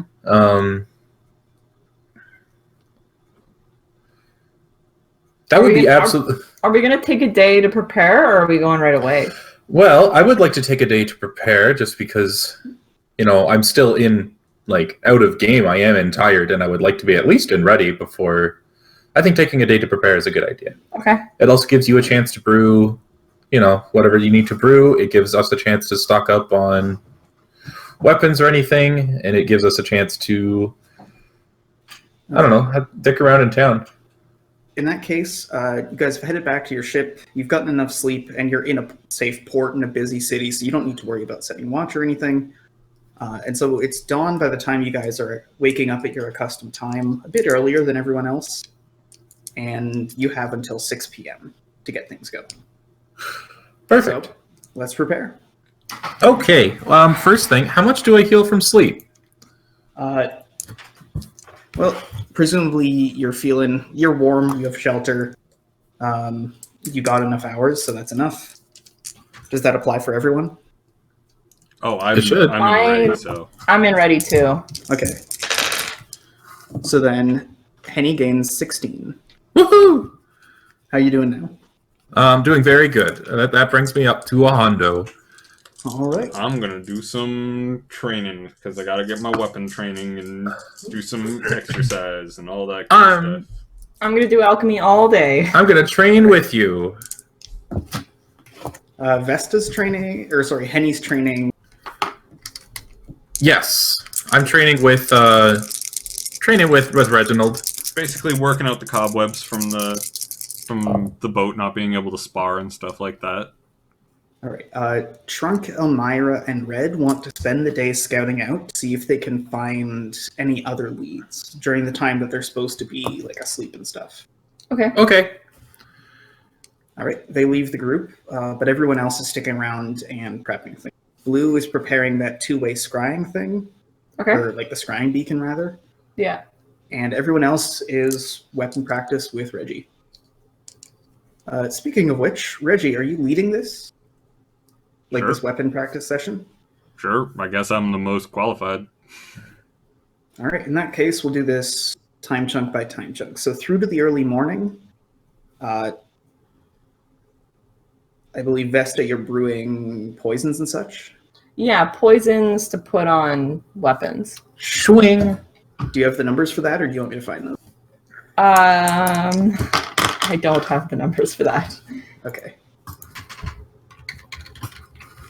Don't worry, Will's doing it. Will's doing it. Okay. All right. So what kind of poison are these? Are these fancy boys, or is this just like poison? These are poison. Right. Each one is 2 copper in value for the purpose. Yeah, I have 32 reagents right now. Mhm. For So just you like would poison use- reagents? You would use 5 copper of those every 2-hour chunk, and then you roll crafting to figure out the final like value produced. So give me a Sorry, roll. Gabe is doing something. There you go. Gabe. Okay, I fixed it. Okay. Chelsea, do you want to give me a roll? Okay. So to get this right, I have 32 poison reagents. That's like 32 copper of poison reagents, No, right? you just use 5 each 2-hour time chunk. 5? Okay. Yep. 2-hour chunk. I'm going to do a roll. That was a very good roll. Oh shit! Holy shit. Okay. Vesta's 12. happy to not be working with Ocean Biscuit TM. Yeah. 25. 25. All right. Is that with the bonus for materials? No, without bonus. Okay, so then 30. So you make 15 poisons. 15 poisons. Wow. Meanwhile, it's the early morning. You guys are on the pier at the stuff. Reggie, what sort of combat training are you leading in the space you have available? In the space we have available, I'm basically taking the like deck and running like practice spars, like 1v1 practice spars, or like just kind of regimented, everyone in a line, practice your swings. Regimented. Regimented. It's very well regimented. Practice swings and stuff like that. Very military. Okay, so you guys all form up. You're going through very much like basic sort of rudimentary 1, 2, 3, 4 kind of things. Yeah. So it's a pretty steady morning. Everybody has a chance to train if you're within your ready threshold, and basically everybody. Which means it's now the late morning. You guys still have a lot of time. Vesta, what are you doing? So one poison goes on one weapon. How long would that last? Until the swing happens, basically. Strictly speaking, they wear off. Why? Can't just been like stashed for a year. Okay. But basically one swing. One swing. And how many people do we have in our group that have weapons? All of them. I can't- You guys don't have 15 people anymore. Oh, true. So yeah. there's you guys, the protagonists. So Reggie, Ken, or sorry, Reggie, Ken. Reggie, Henny, Vesta. Separate So that's entity. 3 people. And then in terms of people who use physical weapons, you have Red, Elbjorn, Absolution. Strictly speaking, Steel Fist can because of the knuckle weapon. Elmira, Trunk, Milton, and Rollins for 11. Which means the only one left is, I guess Vesta wouldn't be using physical weapons, and Blue doesn't either. So 9 Yeah, that's what I count. or 10? 2, 3, 4, 5, 6, 7, 8, 9.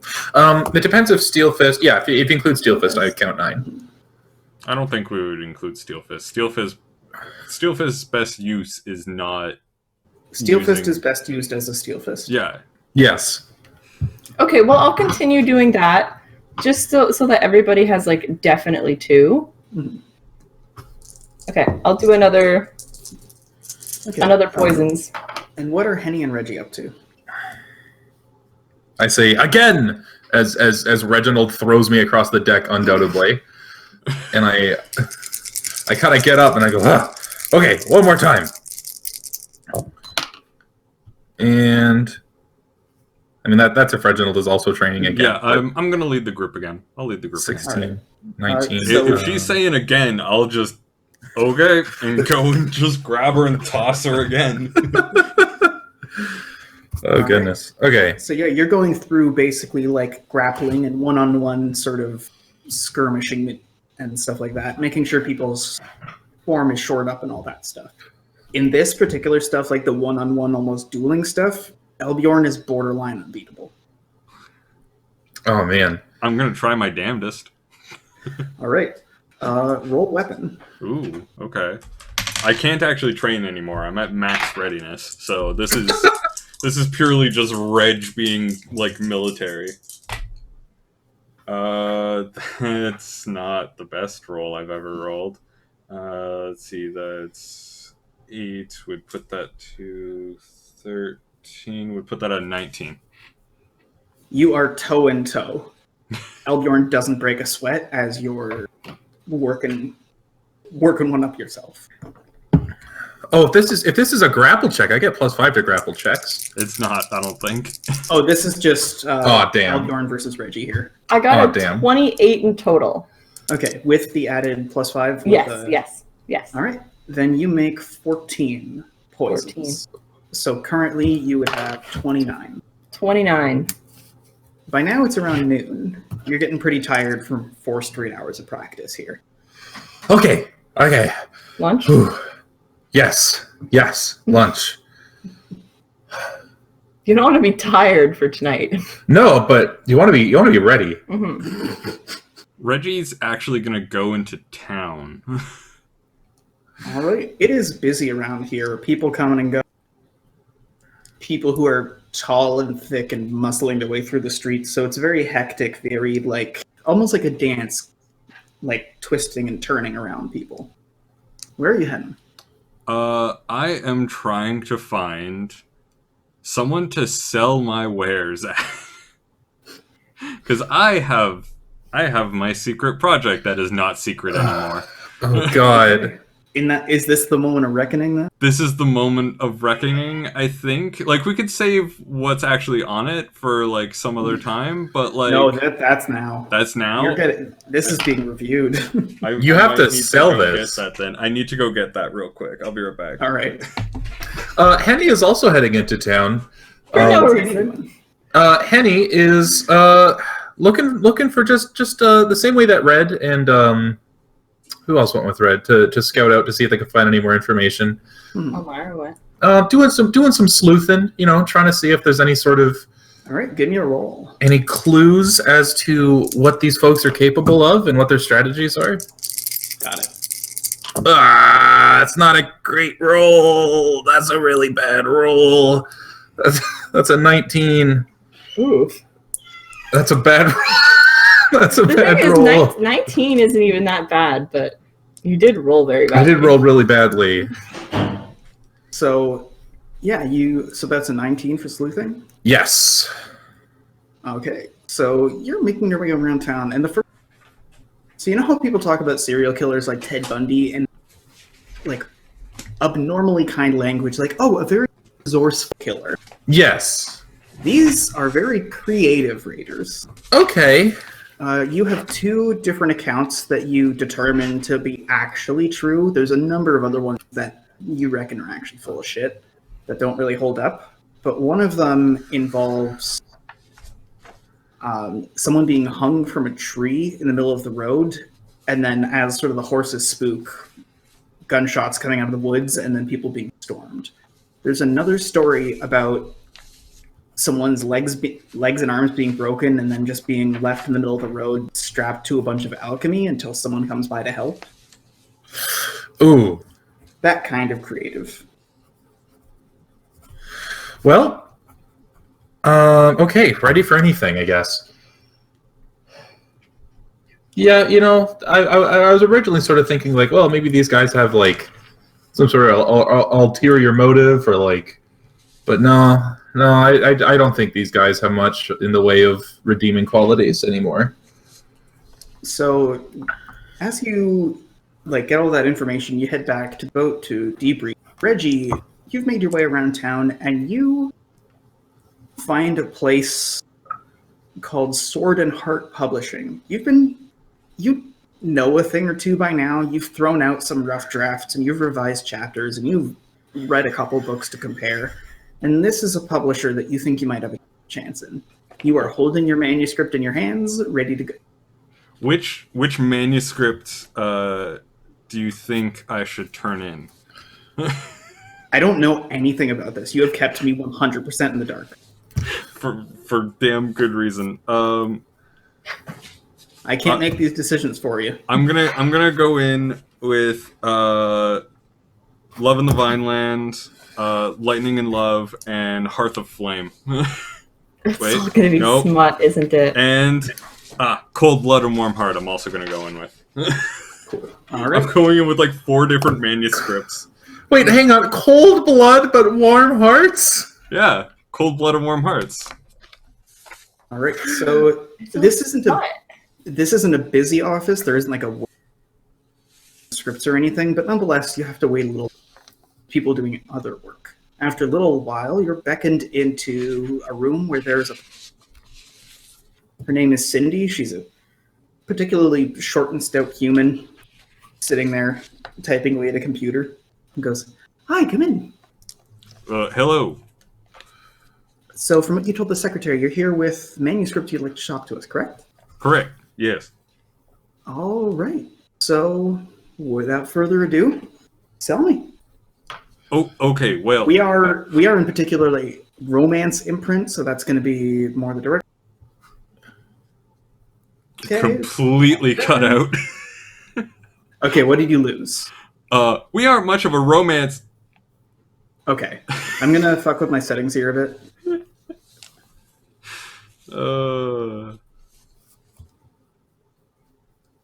Nope. We lost you now. Oh, you're gone. You're completely gone. Nope. Completely gone. How about now? There we go. You're back!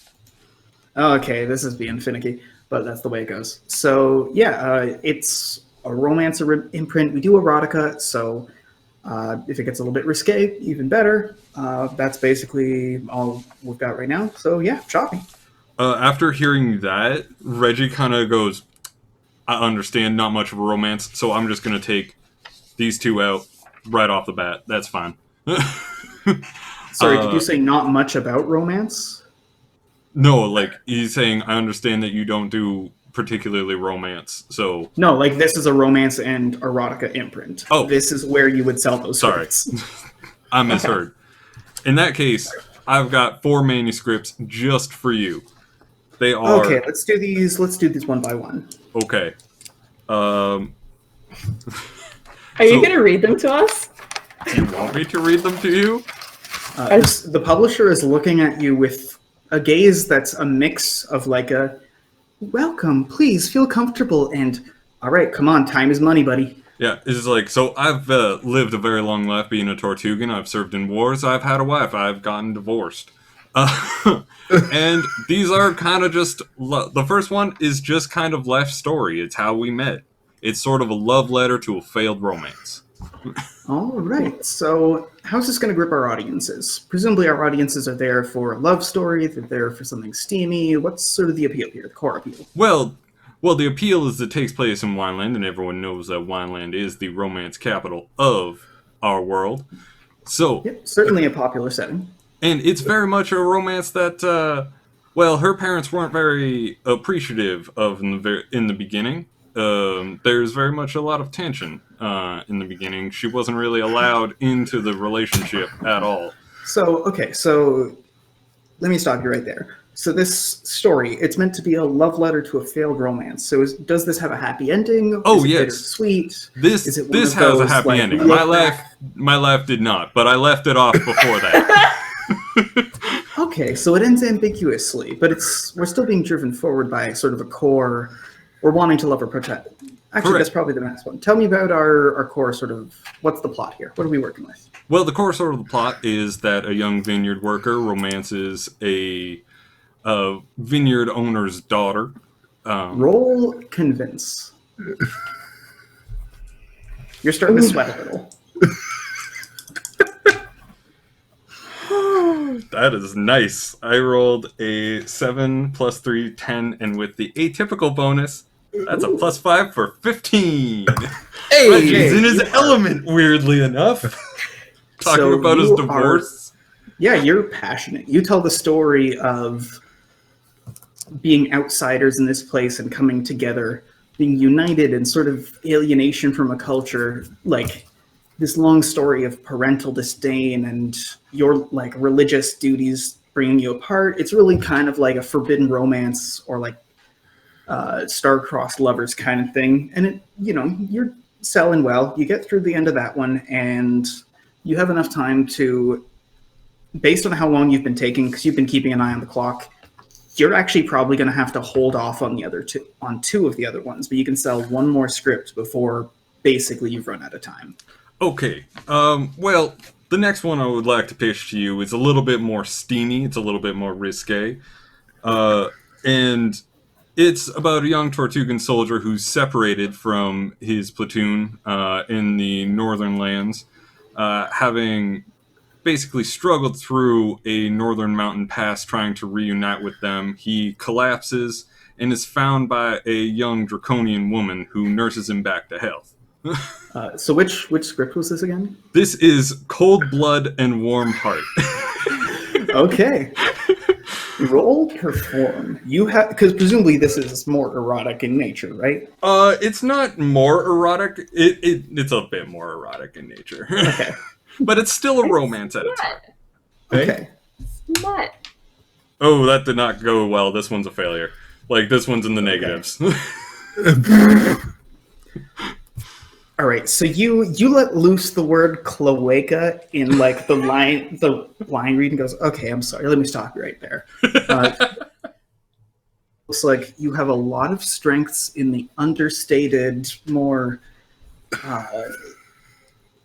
lyrical sort of romantic side. I think that definitely you have promise when it comes to the erotica. The word choice I'm not sure about, maybe seeking out an editor, but we're interested in this script.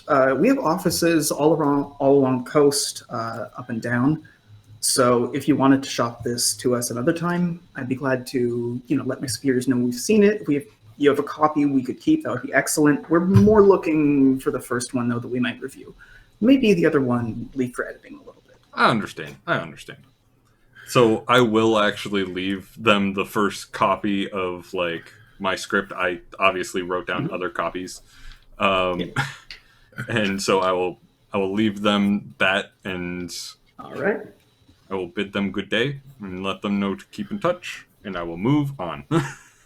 Okay. So you guys are all there getting ready for like this violent assault counter ambush thing while Reggie is walking back to the boat after shopping a script for the first time in secret. Man. So now it's the early afternoon. It's getting closer to like 2 p.m. You've got a little bit more time. You didn't even read it to us. I didn't. Do you want me to read the one that Will said okay to? I'm kind of scared, honestly. They're kind of shit. I think we saved that material for another time. Okay. Okay. Wait till it gets actually published. Which is not a table. It's a promise. Yeah. Okay. Okay. So you guys, what's up? Early afternoon.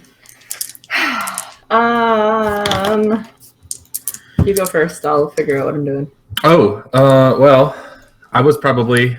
I mean, knowing Henny, she's obsessively like, okay. We went out. We got some more knowledge. We know what we're up against, sort of.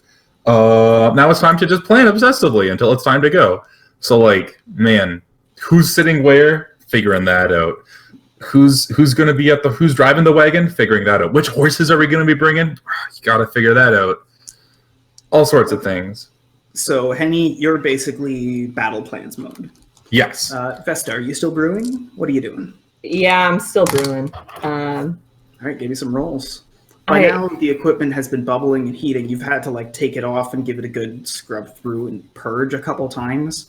You're like a machine at this point. You're just staring into this alembic, keeping it a consistent temperature as there's hubbub going on all around you. I don't know. Do I want to switch to grenades, or do I want to do...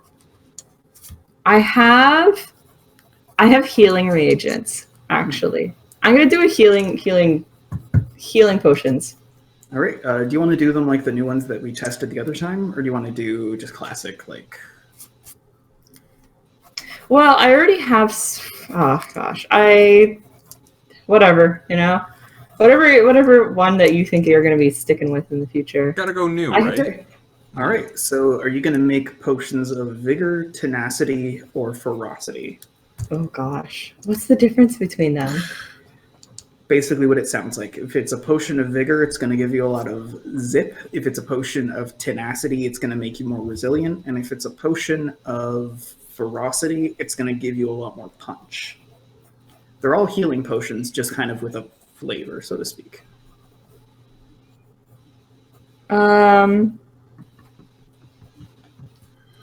What would be better in our current thing? Vigor, tenacity, and ferocity. Okay, ferocity it is. All right. You start bubbling them up. Give me a roll. Give you a roll. When Reggie gets back, he sees Henny sort of being like, all right, so Steelfish should be over here, and he's going to sit down and just start chiming in with some militactics. Okay, so it's 18 base roll. Do I get the +5 or? Yeah. Okay, so 23. Okay. You come out with 2 ferocity potions. 2 ferocity potions. Nice. Rolling that 18 on militactics to help out Henny with the planning. Okay. So looking over the people that you have available and the people who are going to be best compacted into this space, you're trying to divvy up kind of who's going to be vulnerable to the initial attack, who's going to be inside the wagon, and who's going to be waiting in the wings, based on like what people's skill sets are. So what would you be recommending? I'm recommending me in the carriage because I can't ride a horse, so it doesn't make much sense for any of that.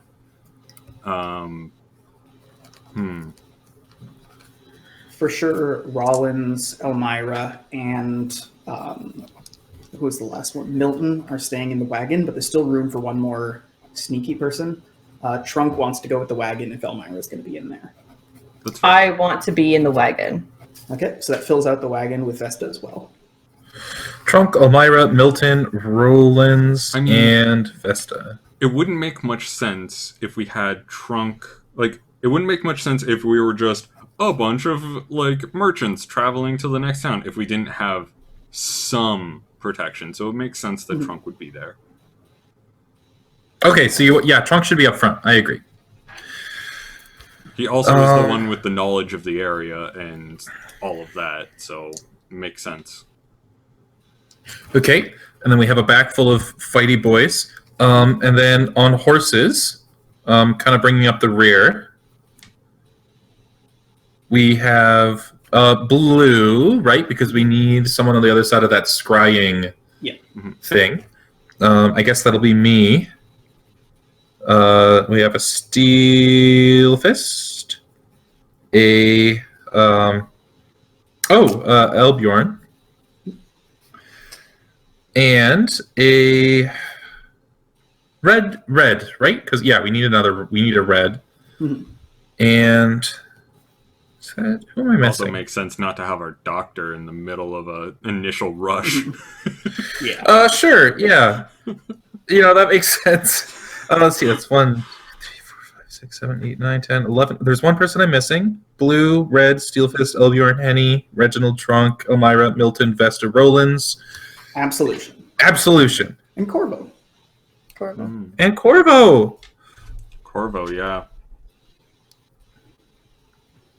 Okay, so that's 7. That's sort of a strike team of 7 that can rush in. It's in the late afternoon that the scouts come back. They've determined which road you need to go down to basically get caught by the raiders. Likewise, you catch them up to speed with your plan, and they have an estimate for kind of roughly where the base might be. If you wanted to try and track them, you could go later at night or the next day to try and track them right to the base all at once. If you want to stick to the current plan, though, you just got to go up the road and then follow whoever's alive. Well, I mean, I do like my plan, but I have learned that perhaps I'm not the best when it comes to this sort of thing. Reginald, We might thoughts? have the element of surprise if we were to go to their base. Changing plans last minute usually ends up with chaos, and that serves them, not us. So you guys will have this time chunk and then one more time chunk left before you head off. I'm going to go off screen a second. Okay. I don't Chaos think we're is what necessarily they're changing used to. plans last minute. We just, if we were to go to their base, I think we'd have the element of surprise, but we also don't necessarily know for sure where their base is. Yeah. We're kind of just thinking that I this wouldn't might be care where it if is. we waited on attacking them once we find the base or what have you, but we need to do that. And besides, this is a surefire way to thin their numbers. We don't know their numbers, so it's always good to thin it out when you can. I would agree with that. I think that thinning their numbers is a good idea. I don't know if I would wait. I feel like once we find them, we should strike before they have a chance to retaliate. Almost like when this guy reaches the door, put an arrow in his head and charge. Well, I mean, one thing we can do is kill a bunch of them, follow them back to their base, wait till they send out another raiding party, then take the base and kill whoever comes back. I like that idea.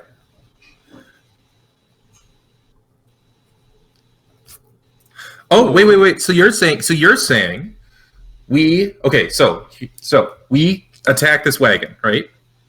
We kill everybody in the wagon save 1 or 2. They run off to their base. We follow them stealthily.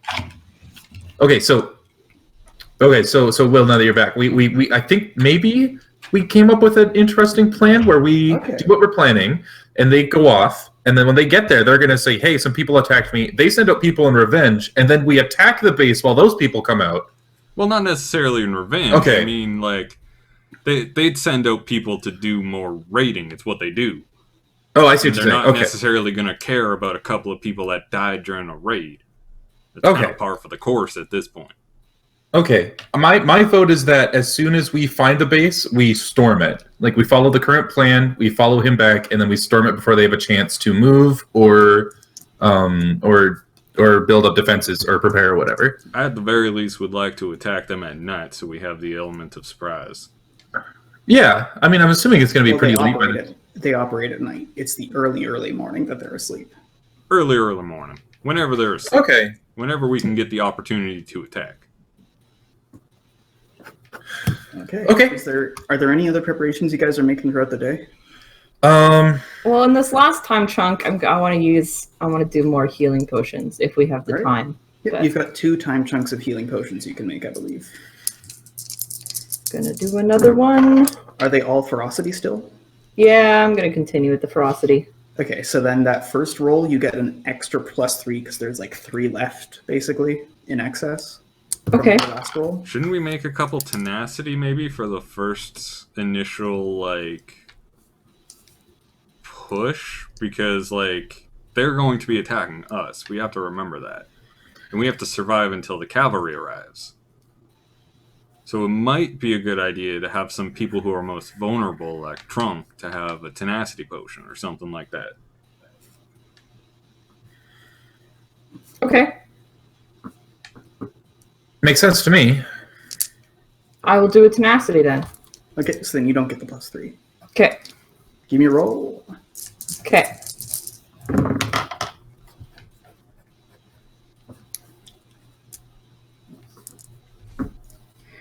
$15 Okay, plus 15. 5, right? Yep. Okay. So you come out with 2 potions of tenacity. So you got 2 ferocity, 2 tenacity. 2 ferocity, 2 tenacity. Awesome. And that's all the healing reagents I have. So. Okay, so you do have 1 more time chunk to make any other alchemy you want, or to do any other preparations that you'd want to make. More bombs. All right.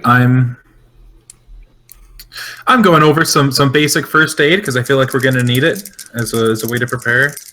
You're halfway through opening your books when you hear the bell in the distance. It's 6 p.m. Okay. Well, Go. it's go time. We all know our positions. I've drawn a hyper complicated battle map that I've dictated. Okay, so you're going to the upper left quadrant of the wagon first to fend off that corner, and you're going here, and they're like, it seems excessive. The best So part after about you your guys- plan is as soon as they move to a different section, this entire plan goes to shit. Well, I mean, yes. And that's when you go, but then we move to battle plan B. And you're halfway through going like, then we move to battle plan B, and then you get hushed by the people in the away team as the forward team moves on. The people in the cavalry and back can keep talking amongst themselves, but things are quiet with the trade caravan. Trunk and Reggie are out front riding along. However, it's silent inside of the wagons. You guys are trying not to raise a ruckus. Milton, Rollins, Vesta, and Elmira all in close quarters. Okay, It's kind of like I want to make sure that everybody has. Go back to the page. Yes, divvy up the potions. To give you up. Okay, so we have 29 poisons. Hmm. I want to make sure that everybody has at least has 2. Anybody who wants some, I want to make sure everybody has 2. So that's going to be 18. Yep. So everybody could have 3. Okay. So everybody has 3 poisons. I guess I'll give Trunk. Who else is in the front again? Reggie. Reggie? Okay, I'll give Reggie and Trunk tenacity potions. And then I also, for the battle, I want to give people... So I have bombs. Mhm. Would anybody want a bomb? I mean, a bomb is always handy to have on you. Okay. Would you prefer a cold, a fire, or a poison? I guess fire. I will give you a fire bomb. Thank you, Vesta. Does anybody else want any bombs? I'm good. I prefer to limit our chaos initially. Okay. So it's Sounds quiet good. as you guys are clattering along. By now, things have hushed and you're done making plans. It's dinner time and the sun's going low in the sky. You guys are by the coast. You're traveling north, which means that sun rises in the east, sets in the west.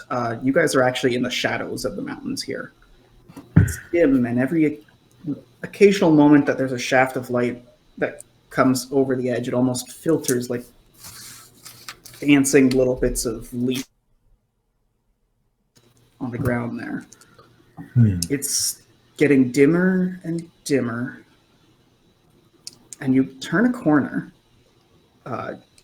Henny, you wouldn't see this, but Blue would. Blue's keeping an eye out, and basically you guys are leading his horse because he can't really pay attention. And so he's narrating this as it happens, so you guys are keeping an eye open. With the wagon moving forward, you turn a corner and you see that it looks like there's someone chained to a tree with a gag around their mouth. That's suspicious. That's probably a trap. Let's fall into it. Just be careful. It could be very explosive. Yeah? They're able to use alchemy. Okay. You guys get closer to this person on the road. What's your approach? Maybe have somebody... As you're doing this, the person who's like gagged and tied to the tree is just going, like shaking their head no.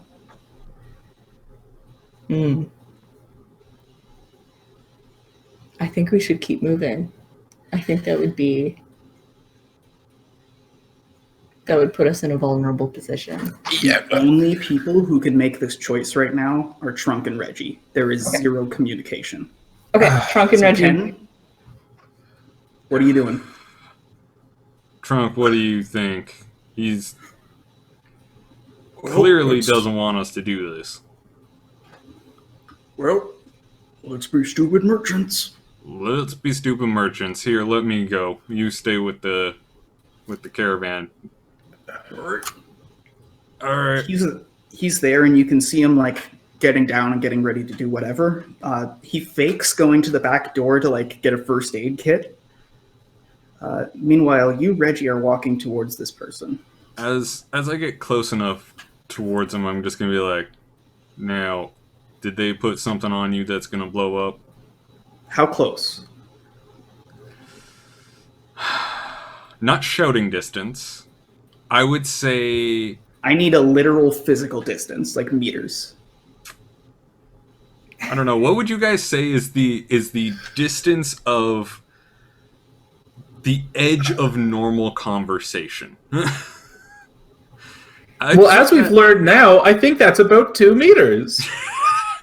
I think that's like 10 centimeters. You know, that's. I don't know. I'd say probably about 10 meters ish.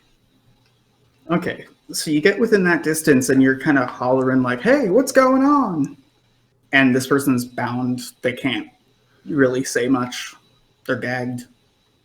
Oh man, safe social distance, guys. Safe social distance. I'm showing Reggie, symptoms. You have to, Reggie. You have to fall for it. This is part of the plan. Reggie is preparing to just. Reggie's gonna look around, military tactics wise, where would be the obvious spot to like spring a trap. Well, conversation distance. Conversation distance, yes, but like, how is the person rigged? Is there like anything going off of them? Can he? There's like 60 ways you could run this scenario. Damn it!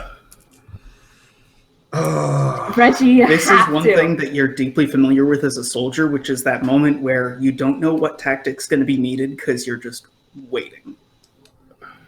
You have to, Reggie. It's part of the Reggie's plan. gonna walk up. He's gonna go into the distance and. Yep. All right, you get closer. But as he's gonna do it, he's gonna be let me just help you out. So you're gritting your teeth going, "It's all right. I'm going to just, don't freak out. I'm going," and you detonate the traps. There's a bunch of glyphs on the ground that have gone off. Fire. Or that would be 14 fire damage. I do not take that. So now let's roll the one next to that. And that one's going to be... Oh, what would that be? That'd be... Oh my god, why can't I do math right now? This is a bad time to not be able to do math. 15. Yeah. I do not Fire take damage that. again. And then the last one that's within reach of you, that's going to be a 19 fire damage. I do not take that. All right, So Reggie just kind of has his cloak and he's like, ah. You're so beefy. I love Yeah, being Reggie basically- sometimes. You're walking up like, let me help you. And it's like you're in a bomb suit. Like they go off and you brace and there's a poof. And as it goes away, you're standing there and you unclench yourself. And even though there's like smoke rising off you and the occasional ash, you sort of like fluff your half cape and you're ready to go. Ugh, Meanwhile, there's I a hate that. as like a couple of different arrows come flying in towards Trunk. Henny, you're on the back end when Blue snaps out of it, and almost like a... And he goes, now, we're going. We're going. Okay. Full speed ahead, boys. All right, you guys dig in your heels and start charging forward on the horses. Meanwhile, back here in the encounter, so this was it would have been a surprise round, but because you guys expect a surprise, it's neutral. You guys technically have the upper hand here, as in you act first. Okay. Everybody out of the carriage. Okay. All right. So Trunk opens the door as that goes off, and Elmira kicks and leaps out. The rest of you all stream out as you're near the back of the carriage. Okay. You don't see anyone. Expected. We I think we should brace.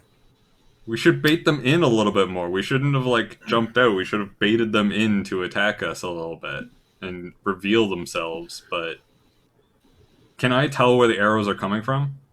Yes. As it happens, there's a volley that's sent towards you guys, and it's all from one side of the road, the left side.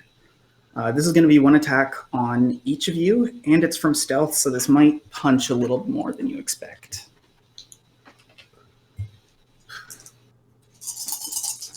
You have a shield, correct? Yes. Awesome. We're in a group. So that's a 24 to hit on Vesta, precise. Remember, you are in a group. Yeah. That's going to be a 21 precise against Reggie. And last but not least,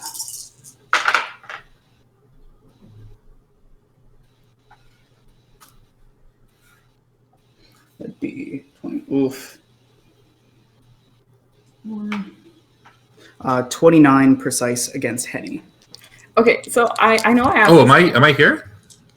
Henny's Oh, not, no, Henny right, was you're with not, the you're riders. Yeah. That's my mistake. So then it's just the two of you guys then. Yeah. Vesta. Okay, I I'm know gonna- I ask this every single time, but you have your threshold, and if it goes over your threshold, do you take the whole damage, or do you only Yes. take the excess damage? The whole damage. The whole damage. Okay, how much do I get from being in a group?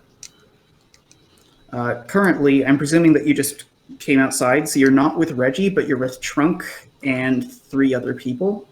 Okay. You're the only one with a shield, so you would be +2. Milton is +1, so 3. Elmira's +1, so 4. Rollins +1, so 5. Trunk's +1, so 6. +6. Okay. Okay, so that doesn't reach 24, so I take 24 damage, right? Unless you use an off turn to like brace or dodge or what have you.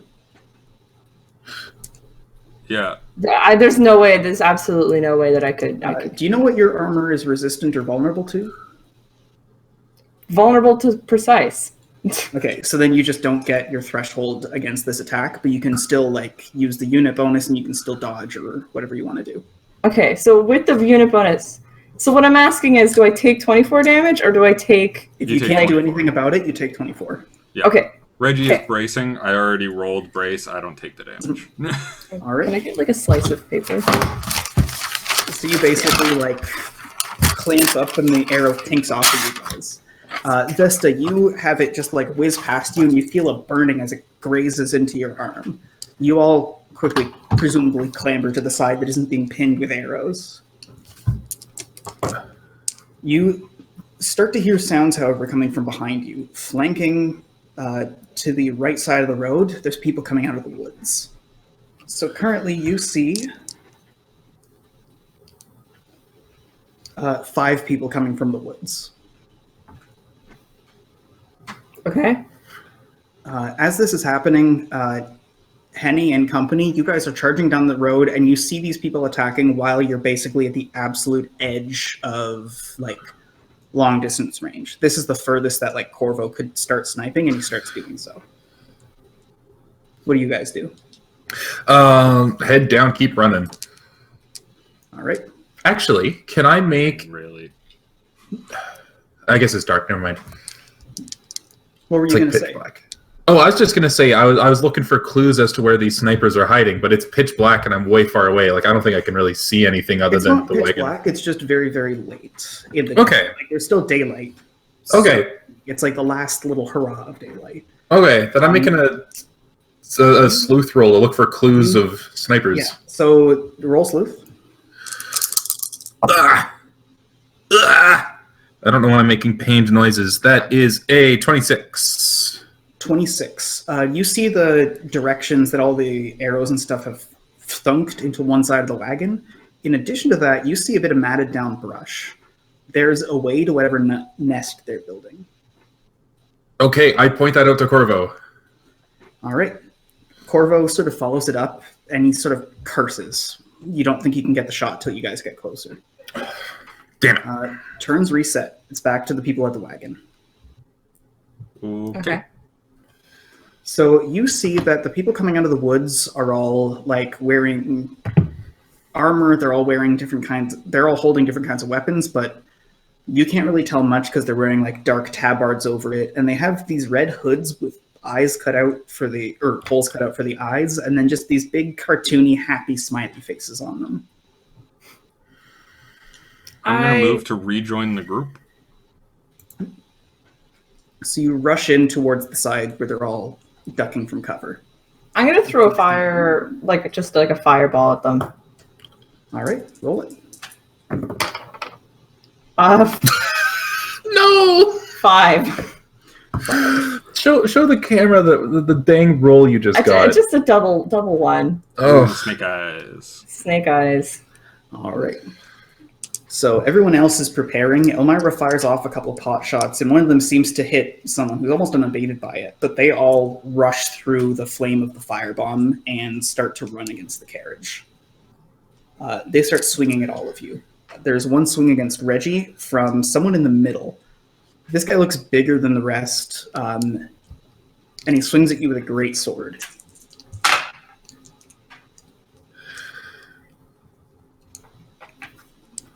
Should we get? And that's going to be 20? 21 damage. Okay. What type? Swift. roll Swift? 20. Nothing. All right. So you knock that attack off as the rest of your allies are coming under attack, but they're defending themselves. Vesta, you're being swung at by someone who's holding an arming sword for...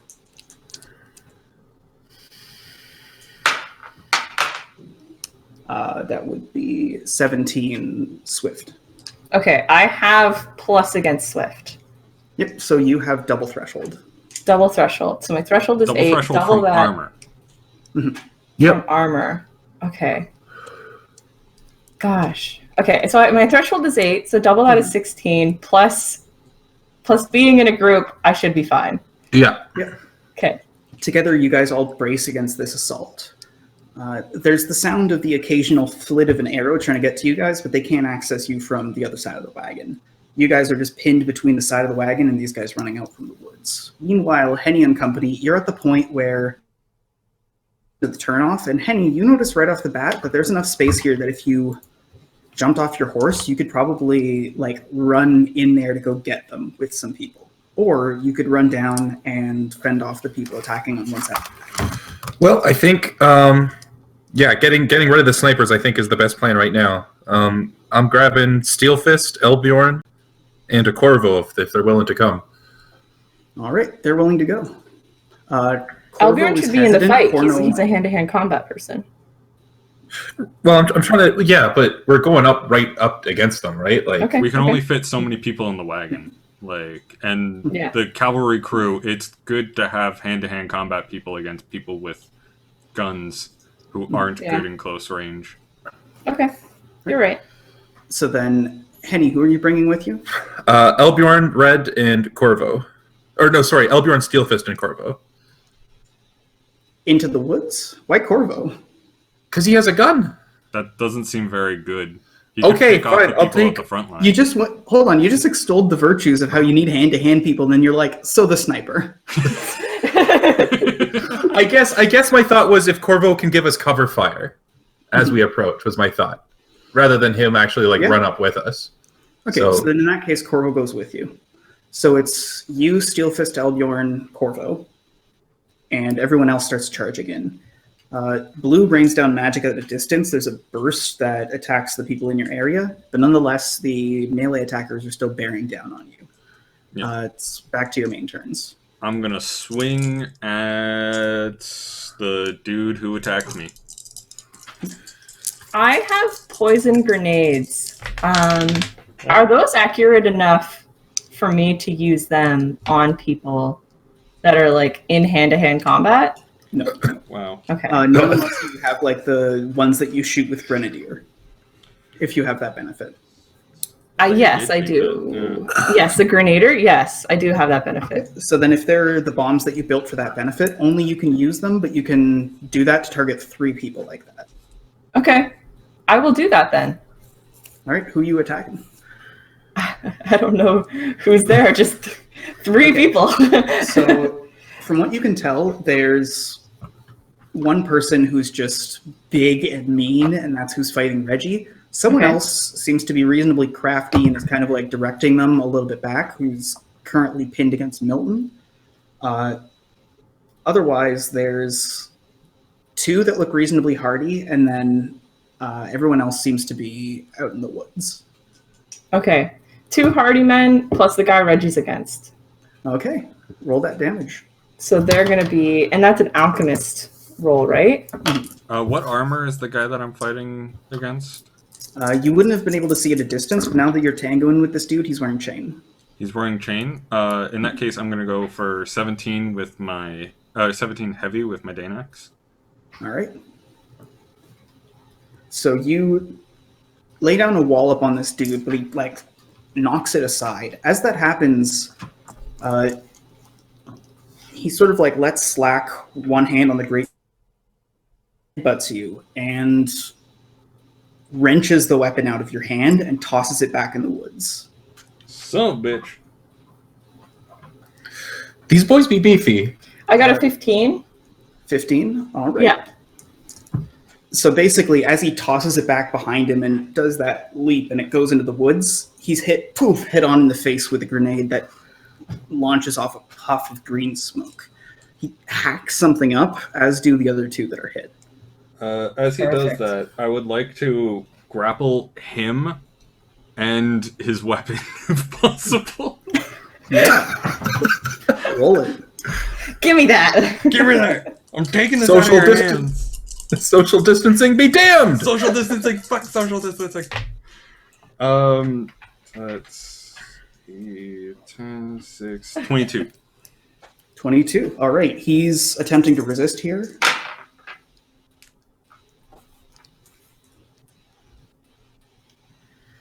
And he does. Damn it. This is basically, you still have off turns on this guy. You haven't used any of them, and he's used all of his. But he resists that first attempt at a grapple. Is any enemy of ours behind him? No, you guys you're basically in a line pinned between these guys and the wagon. That being said, this happens as basically you're starting to get support from the side via your cavalry. And Henny, you have made your way up to where you recognize the sniper's nest to be. You can see that they're getting up, and they've stopped firing on this location when they notice you guys approaching. Okay, I'm asking Corvo, can you lay down some cover fire? And that's me using my my tactical benefit to give him an extra off turn to do that.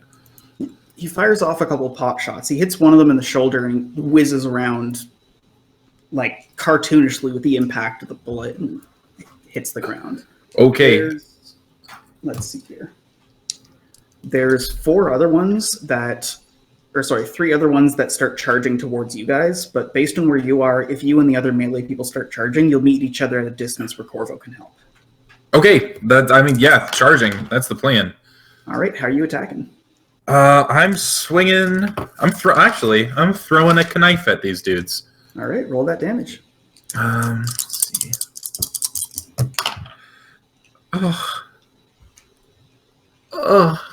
That's not a good one.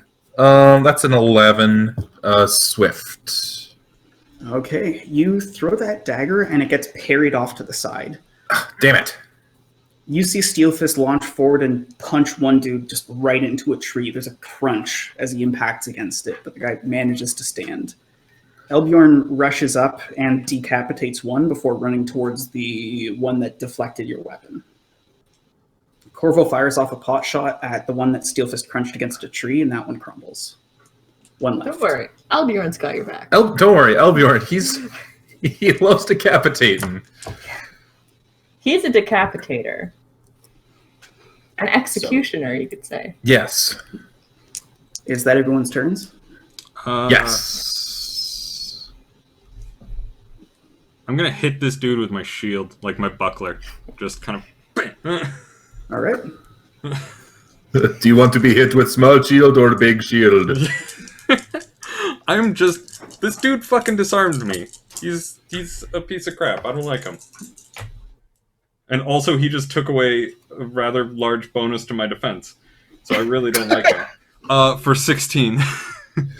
16, you whack this guy in the face with your buckler and he reels back a little bit.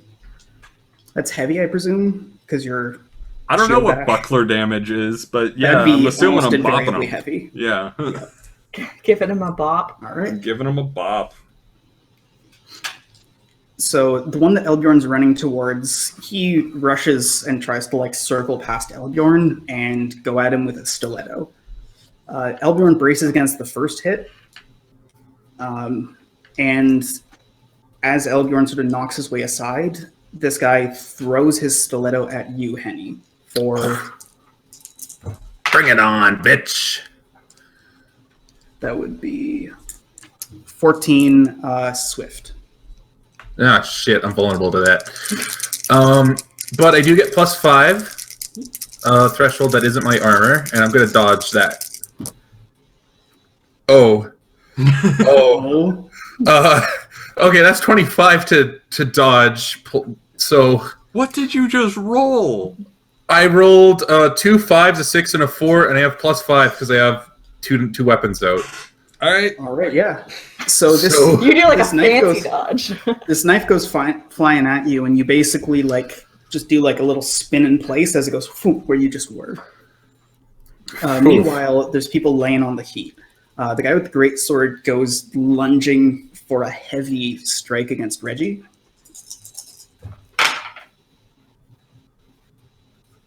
Oof.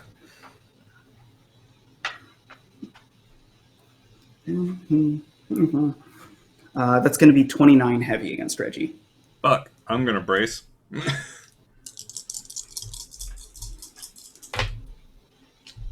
Alright, so with my 18 threshold now, thanks to some asshole disarming me, that's 28, and that is 33. So you're good. All right. So I'm good. 33 on that brace. Okay, Reggie, this is a moment just for you, and this is a meaningful moment, the kind that doesn't happen often in this campaign, but still does. Through the eye holes in the mask, this guy fixes you with a deathly gaze as he sort of firms up the grip on his weapon.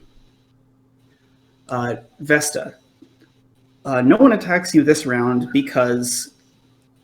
what was I going to say? Who else is coming by in cavalry that didn't go with Henny?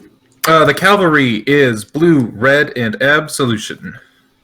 Okay, blue, red, and absolution start charging in. Red and absolution are together. They're about to sort of run up and flank from behind. Blue lets off a bolt of flame that takes out the one right in front of you, Vesta. Right as that happens, Milton overwhelms one and manages to grapple him and reverse. As that happens, he points towards... Who else is pinned against the wagon right now? Elmira is there, along with Roland's. Okay, so he pivots around and Roland's gouges this dude with a spear. Right as that happens, you see Elmira climb on top of the wagon, get a couple of arrows all knocked at once, and takes down the 2 remaining. The guy is there facing Reggie. What are we doing? We need to leave somebody alive. Yes. Is everyone in the forest dead? No. Well, There's those are the still... people leave alive, I think. Like, okay, so how many people are in the forest, and how many people are with us? One of them was hit in the shoulder with a shot. Yeah. He might still be alive. Yeah. There's just one alive in the forest? One guy in There's the forest one that's fighting and standing in the forest. You don't know how many people that you killed are alive or not. Yeah. I see. One of them was decapitated. I think we can say he's dead. He could be a life drinker.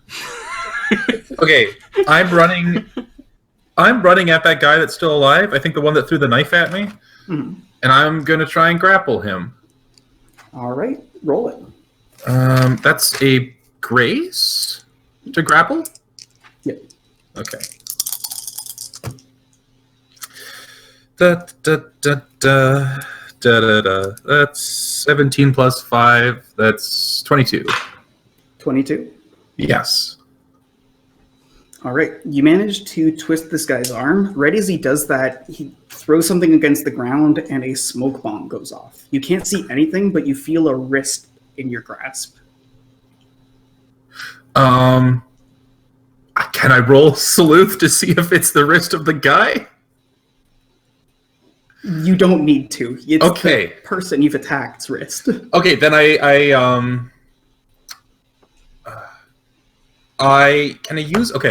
can I use my nails to sort of scratch this guy's wrist to try and get just a little bit of blood so we can scry on him?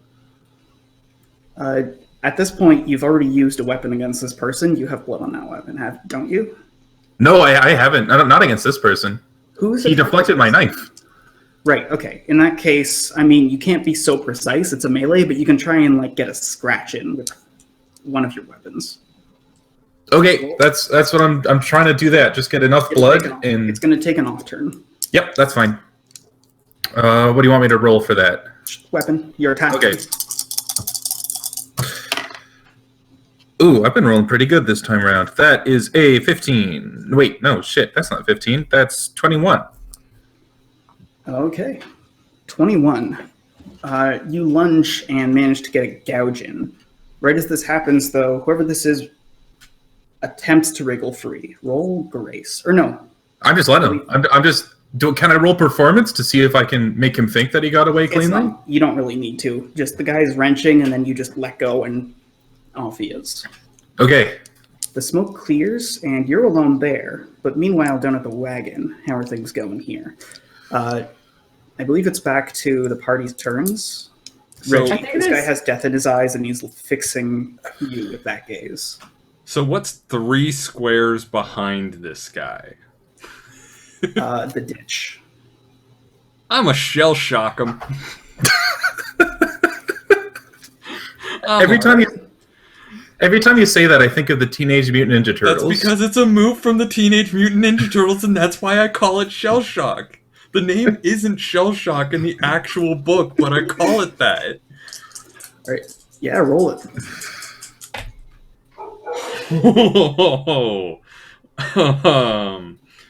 All right, so I think shell shock gets me like a bit more damage. Does it add damage to it or no? I don't think so. No. Okay, that's fine. That's 21. That's 27 to bop this dude and move him back 3 spaces. All right. Yeah, you like slam into this dude, and you see him tumble down the cliff. As he does that, though, he catches your cape just by the edge, and although you retain a firm footing, you're both sort of neck and neck right there in the ditch itself. Is my weapon nearby? Yes. I go for my weapon. All right. So I'm going to assume it's like an off turn to reach, lunge, and grab it. So you've got one left. Everyone else who's against the wagon. Everybody else is it's just this one guy, right? Yeah. Should But we you go guys help? don't. You guys don't know that the other people off on the side have let someone loose. Oh. I very loudly yelled, "Damn it, he got away!"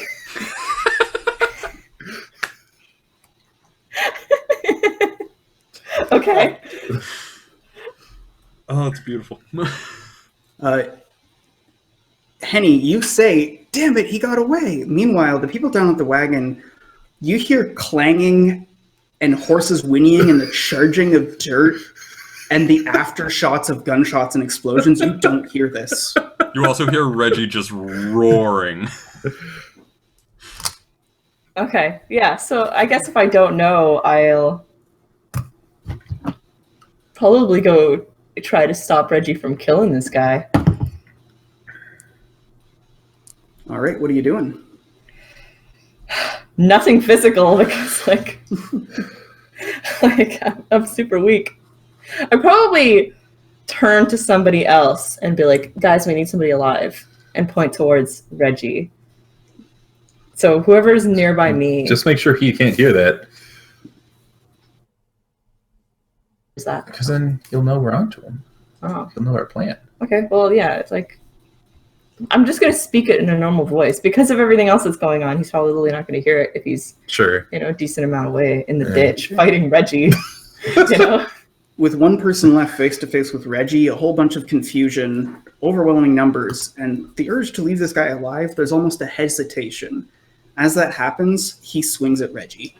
Oh, I'm not hesitating to kill this guy. I don't know that the other dude's dead. I'm fucking fighting this guy full force.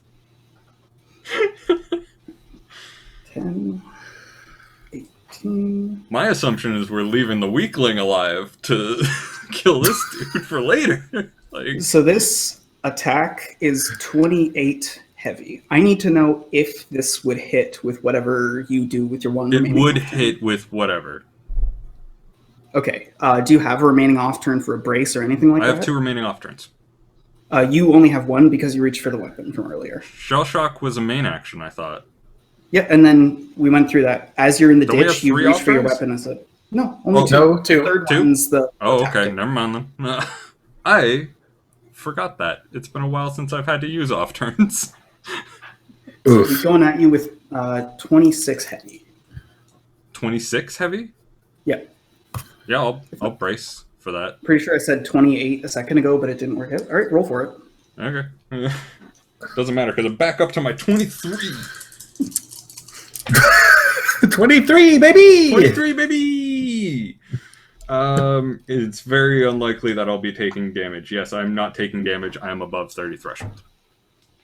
All right, so you manage to lunge and catch this weapon and block right as this dude goes down. You see him switch his grip, and with the... What was I going to say? The crossguard of the weapon, he lunges in towards you. It goes within inches of your face, and then you knock it aside. Okay. This guy looks around, and just like the other one, he throws down a smoke bomb and runs off into the woods. Is he running towards me? Like, is No idea. You have no clue because of the smoke bomb. And I don't suppose I have any more off turns to No. do anything No. with it. I can't grab him or anything. No. Reggie's calling out names at him, calling him coward and shit like that. Okay. Okay. Oh, we accidentally left. The fire and the dust slowly start to settle. Okay. Head count. Is everybody here? Everyone accounted for? Yeah. Anybody hurt? I am tired, but I'm not hurt. I'm fine. Okay. Well, Blue. Okay, He's we need still heads. swearing at this dude. We need to mark who we got out of these people. We have a head. We probably need proof, right? Well, are any of we have these people who are just normal soldiers, right? And each one was worth a certain number of gold each. 20 gold You each? have to identify them using the booklet because these aren't people you've ever personally met. Right. Okay, That being said- let's identify them. Yeah, you itemize the bodies, line them out. Do you want me to tell you this in terms of people or in terms of money? It's all about the gold hard cash. There's nothing personal here, kid. Okay, so you capped 100, 2 50s, and 4 20s. So that means you have made $280 in that fight. Perfect. Fastest we've ever made money in this game. Yeah. Blue, I Do we? Okay. Is there any? Do we need to bring heads, or is there another way that we can like confirm This these? is how you do it. Head. Okay. Well, At least these We're ones chopping won't off grow heads. back. we're chopping off heads and throwing them into a box. we want to keep our boxes separate. Yeah. Or do you think it'd be more insulting if you're a living head to be thrown in a box of dead heads? Well, we can't put one in the box of sleeping drought. Like That's true. Okay, well, We would have brought in a box to throw all the heads in. at this point, we're very adept at having boxes for heads. Yeah. And we can put all the heads in one box. Correction. You don't have beta anymore. You don't have regular box access. No! Then the heads go in the back. Because of the amount of space you have available, the only thing you can do is either hang them like meat hook off the edge of the wagon or put them on Reggie's bed. I'll put them on my bed. Yeah, no, the bed seems subpar as an option. Do they not have like a That finger? ruins the bed. Do you realize how much I would have to pay to get that bed clean? Yeah, butcher bird Hang style them. on the Yeah, side of the butcher wagon. bird style. Oof. Can we cover it with a tarp? Do we have like a tarp or something? Yeah, you're able to find a tarp in there to sort of drape over. So that people don't know that they're fucking heads. Like, you know.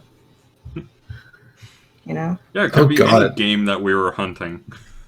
This gets, you know what? The idea of storing heads gets really gory when you think like, because I have a rope and I'm like, can I string it in through the neck hole and out the mouth like a fish?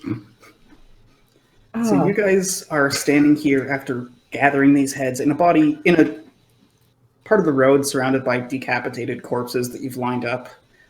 There's a bunch of like divots and craters from bombs and detonations in the area, and the person who was shackled to the tree was way too close to those explosives to survive. Darn. There you are. Let's have a moment for that man, and then start tracking the other boys. Okay, well, Blue, I don't know if you do blood ritual tracking, but I hope you do because I have some blood. Yeah. Yes. Well then, let's do it. And He takes your weapon. He takes a cloth, like a clean one, takes it out, and just by the side of the road, he starts prepping right. It takes some time, but after a little while, he goes like a good 15, 20, 30 minutes. He mentions that the one that you've killed is back in camp. It looks like whoever was in the skirmish met up with this person along the way. Wow, that's a close camp.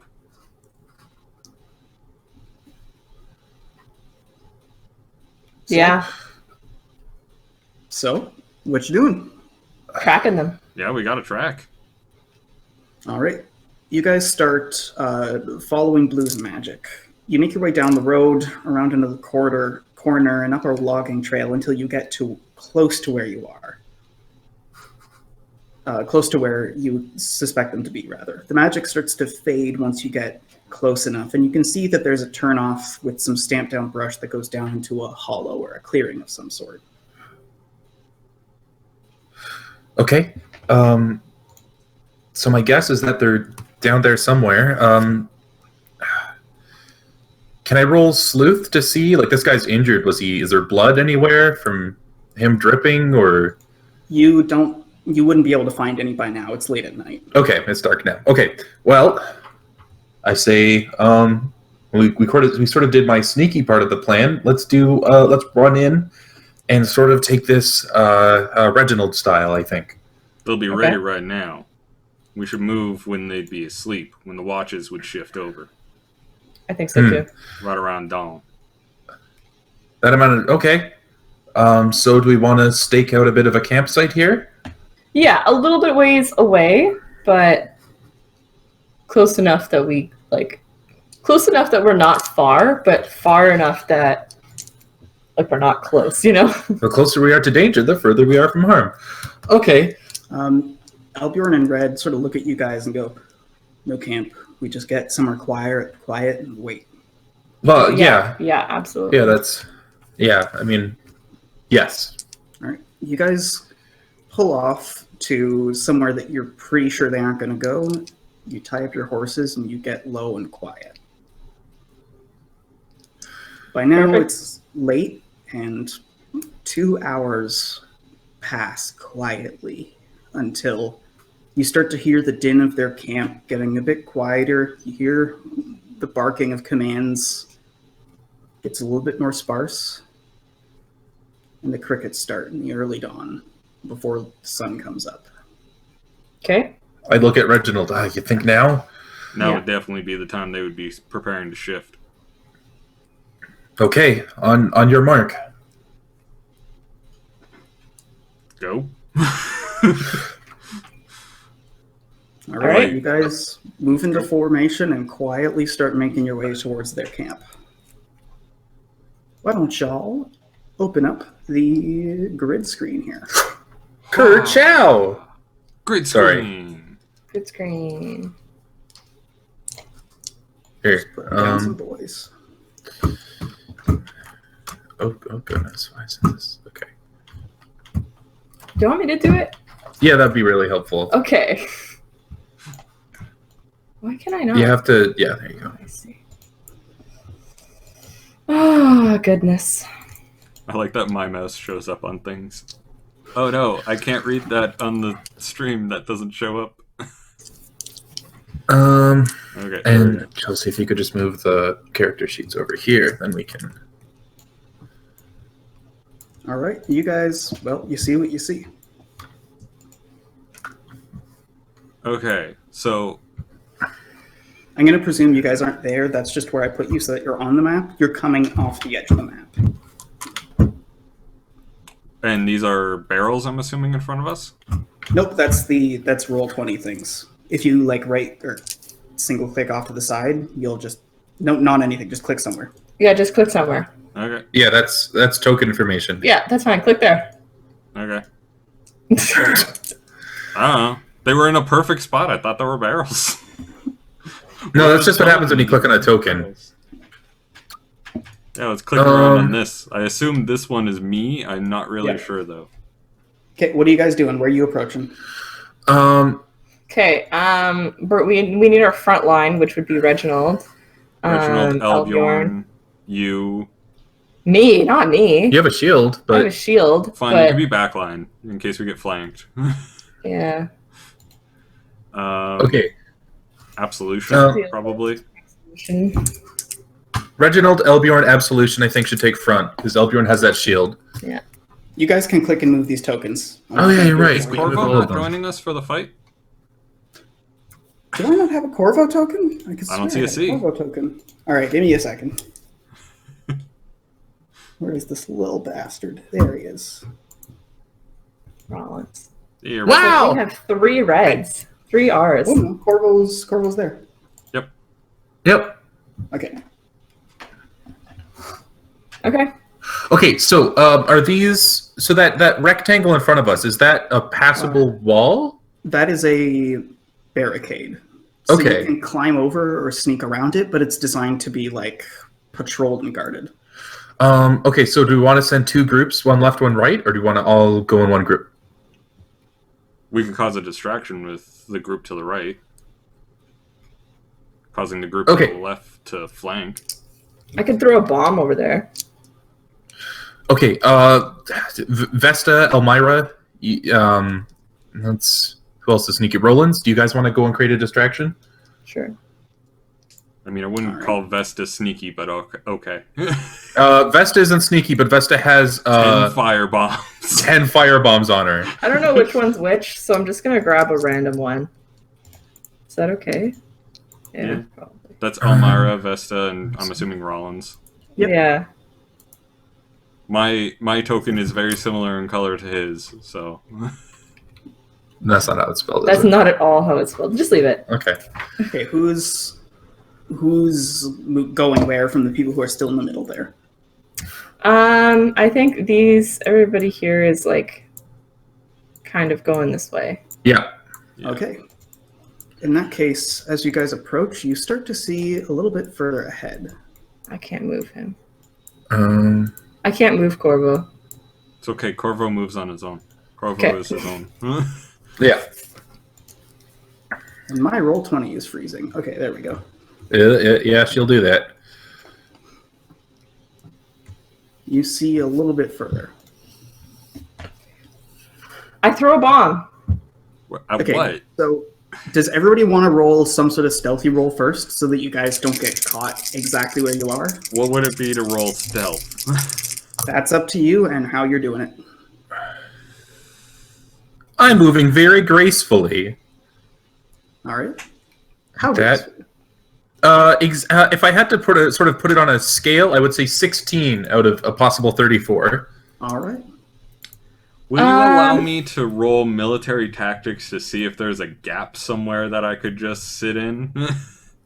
Like that a patrol Not for just this, really no. wouldn't go? Damn. This is not that kind of scale. This is like the stuff right in front of you. Yeah. I'm not really sure how I'd roll brawn in this situation. Last time we put boxes in front of us. But I don't see that happening.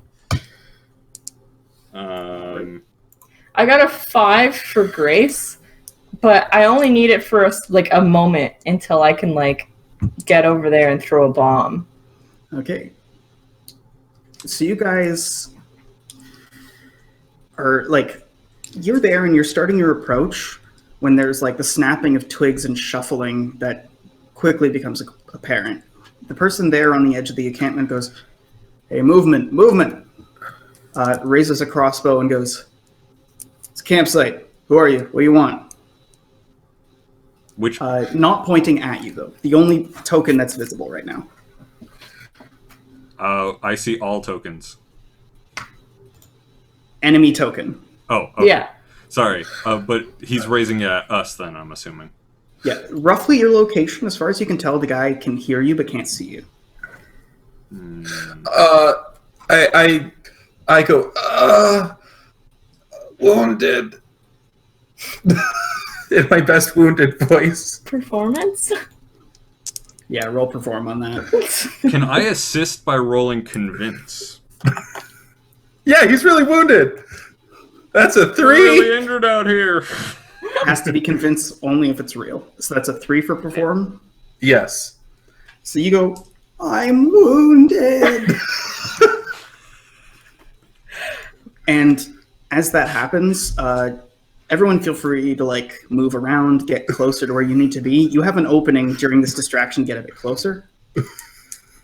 But that "I'm wounded" basically triggers a night raid! And you hear people in the back starting to shuffle and get ready. Yeah. God damn it. Vesta's gonna throw a bomb. I'm not gonna actually move here, but Vesta's gonna throw a bomb here. Okay. Yeah, okay. Firebomb, here we go. 23 for a firebomb. All right.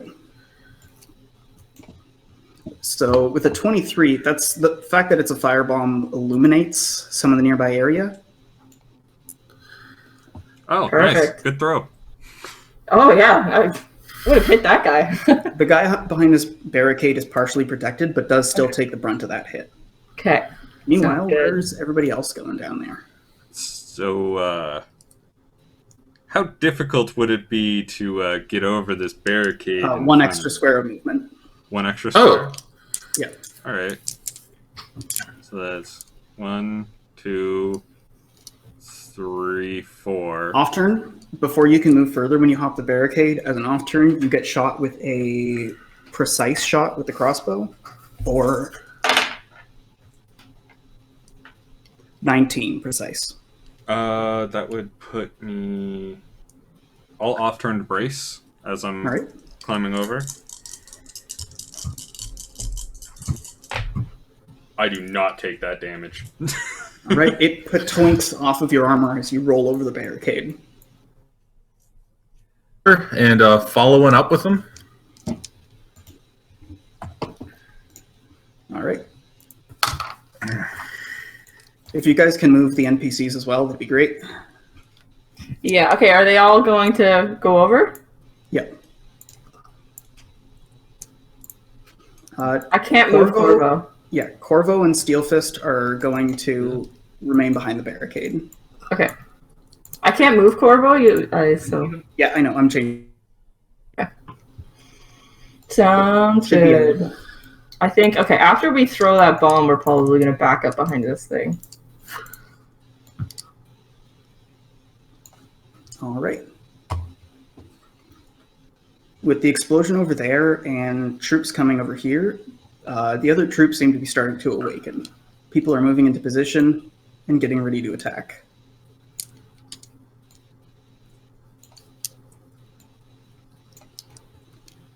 What are you guys going to be doing?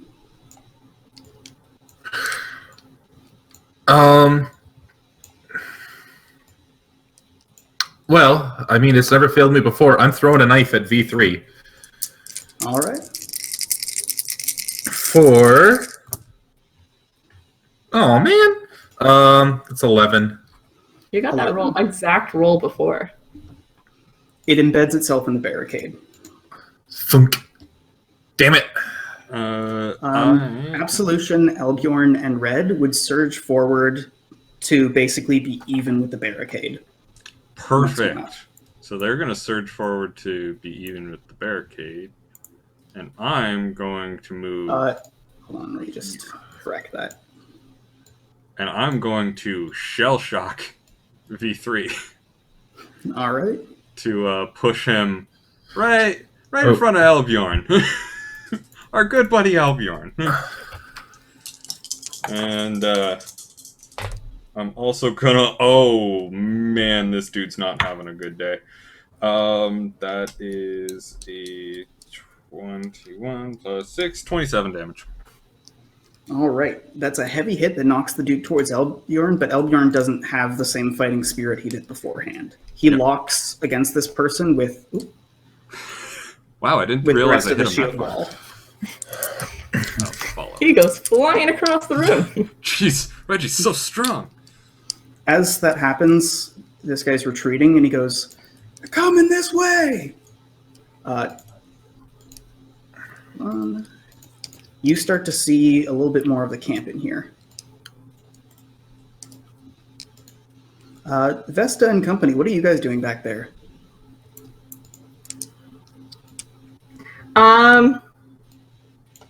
Vesta... Well, I don't know what they're doing, but Vesta's probably just going to... If I can throw grenades... I don't know. What's my distance on grenades? Should be, I think it's 7? No, it's a 7x7 area. Oh. I believe it's 10, unless you're using a sling, in which case it's 20. I've been depicting you with a sling, but I don't actually know if you have one. I don't think I do. But... Just fucking classic style. Yeah. Fucking, she's got an arm. Ken, you should be able to scroll up a little bit past where you are to see a little bit more. It's a 7x7 area, right? You think those guys? Yes.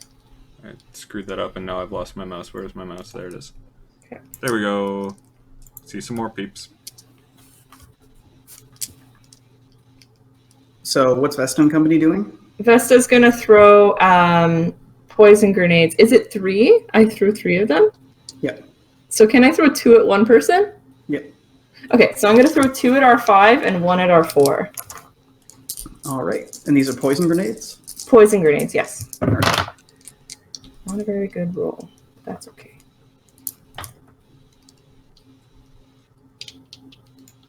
$13 on that. All right. One of them impacts the barricade against R5, and then the other one hits. The last one hits R4. They both seem to still be kicking, though. If that's everyone's turn, then the enemies are going to start moving. Okay. V3 is backing off to the other side of the barricade and getting flanked by these guys. They're forming a unit, but R1 lunges at Reggie with a swift attack for that would be 15 swift. 15 Swift does not hit. With the detonations going off over here, these guys are backing towards the rest of the group here. They're holding fast along. It's back to you guys. Okay, we'll probably move this way then.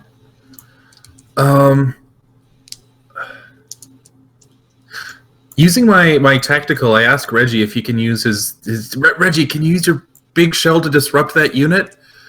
Oh yeah! And boom! Reggie's gonna go for V3 again. I shout behind me, form up behind me, and just go through him 3. for V3. Yep. All right. Not as fun. That's 10. That's 5. That's 15. That would be 21 to V3. And do it. Yeah. All right.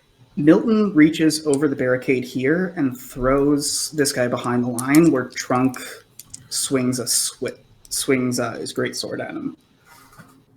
Meanwhile, in the back, Rollins would be running forward. He hops the barricade and joins the line. These guys mob the remaining ones here, taking down R2 and R1. Is R3 still kicking? Yep. I'm gonna hit him with my hatchet. All right. So, Yeah. Gabe, was that you using Henny's Yes. off-turn ability? Okay. Yes. In that case, then I'll use my main turn to swing at V3. All right. And that's a 19 for R3 with a heavy hatchet. Bleeding, but still moving, just barely.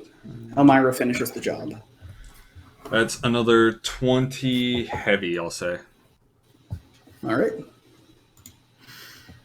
Looks like V3 is still sort of going all right. He sort of rolls to the side as these ones all rush towards the group.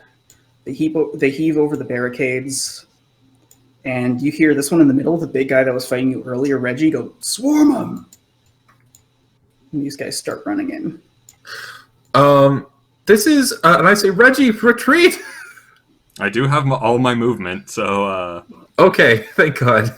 yeah, just gonna. I don't want you to have to take all of them by yourself. Reggie is definitely considering the possibility. Oh, sorry. Elmira and Steelfist move forward. The barricade. Corvo runs across. Vesta, do you have any movement left? Are you moving anywhere? Or are you staying where you are? Gosh, what is my movement? Um, I have lots of movement, I think. Oh, Yeah. yes, I do. I'll You also have come your up here. leap, which is like insane. I'll go to there. have you thrown a bomb yet? I think I haven't. Throw it. Okay. Now's the time. Now's the time. I'll throw Yeah. a Because you threw one Firebomb? and moved, and then the turn reset. Yeah. So I'll throw a firebomb at L. So Alright. So it should It'll- coat that whole area. And V1 Yeah. was the one you were hammering into, right, Reggie? V3. V3, okay.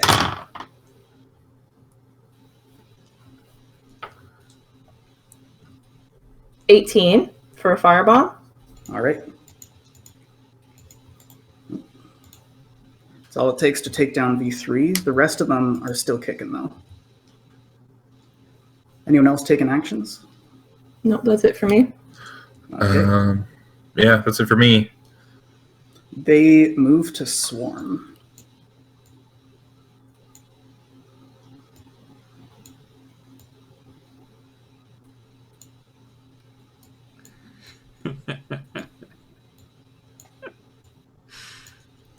As they do so, they all start swinging past people. They're laying the bulk of the weight into Absolution and Elbjorn, but they're ready to take it. Same thing with Reggie. You get a swing from V1 again. So that's going to be 20 Swift, Nothing. and nothing else gets past that line. That means it's back to your collective turns. So what I'm doing, I'm going. Oh, geez. Let's see. 1, 2, 3, 4. That's flanking, right? Mhm. And what's flanking's a bonus 2d6? Yep. Okay.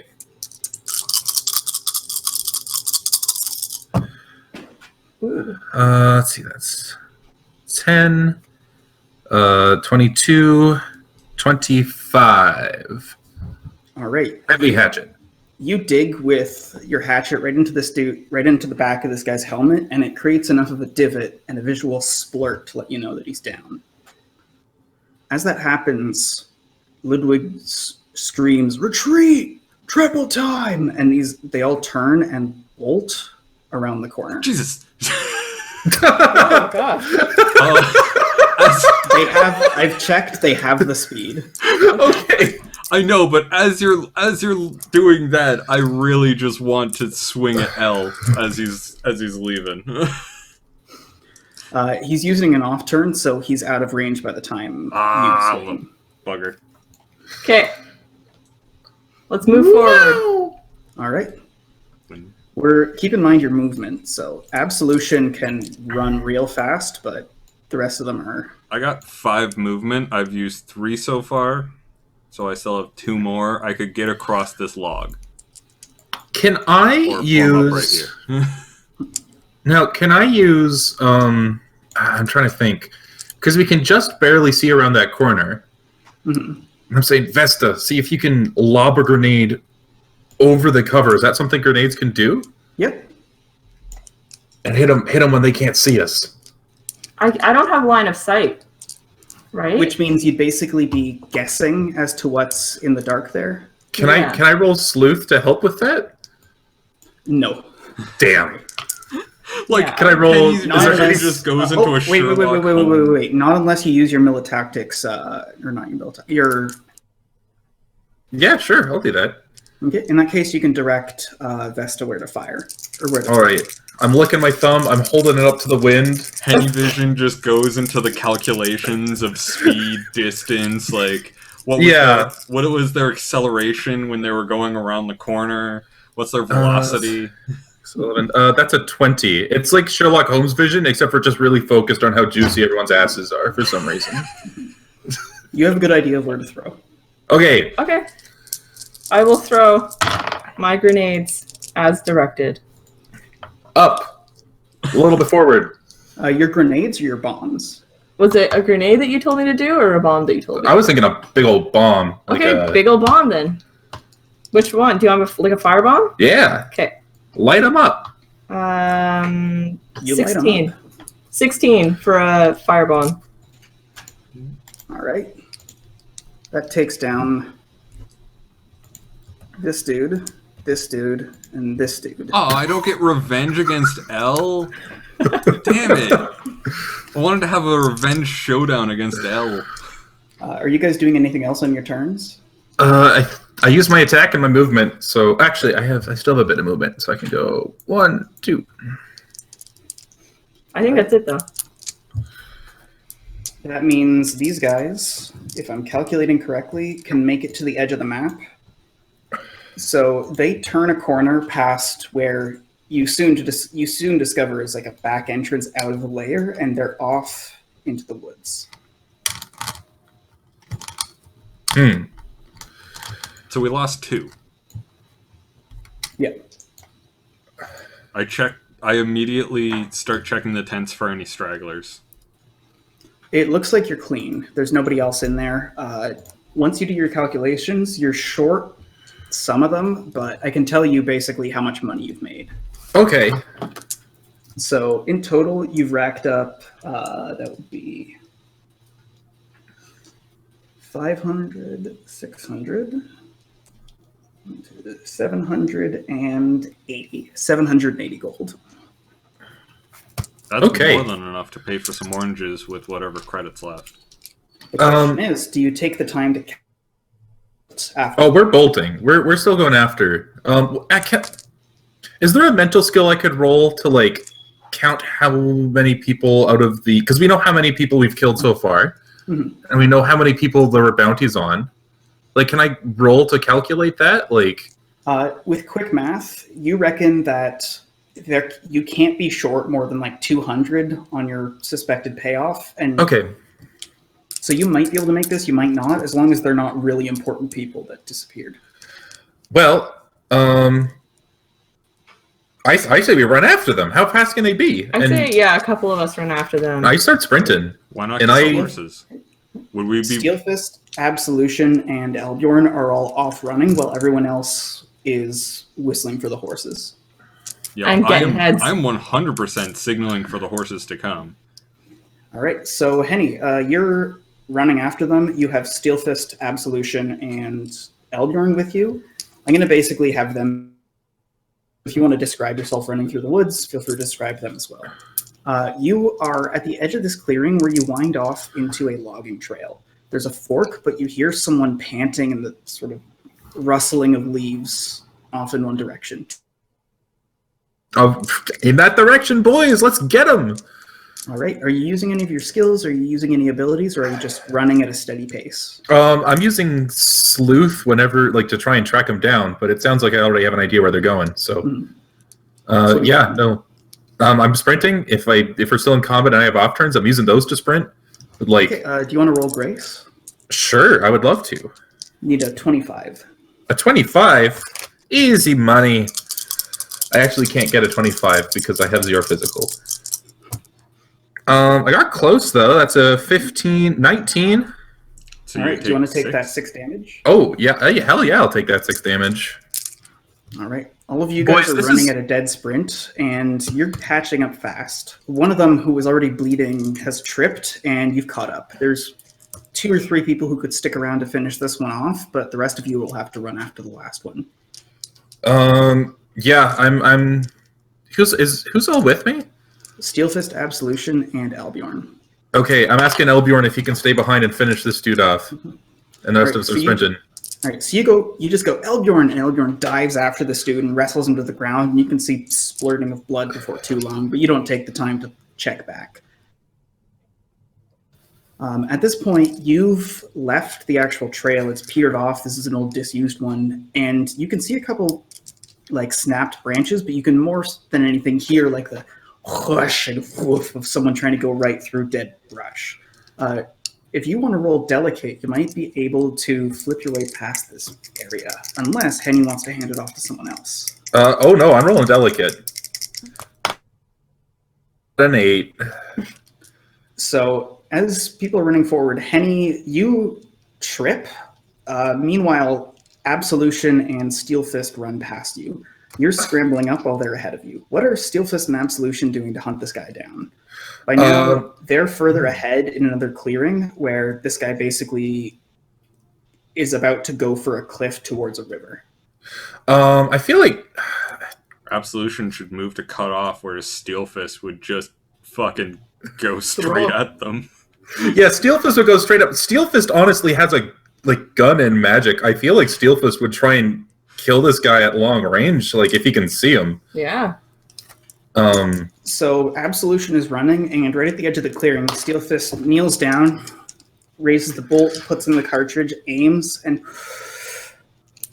fires off a shot. You hear the crack, and the guy crumples like a sack of potatoes right as you're catching up, Henny. You bring the 2 bodies back to the rest of the group, and you've got the lot. Judging by who these people were, you've gone from $780 to $910. Ooh, Woo-wee!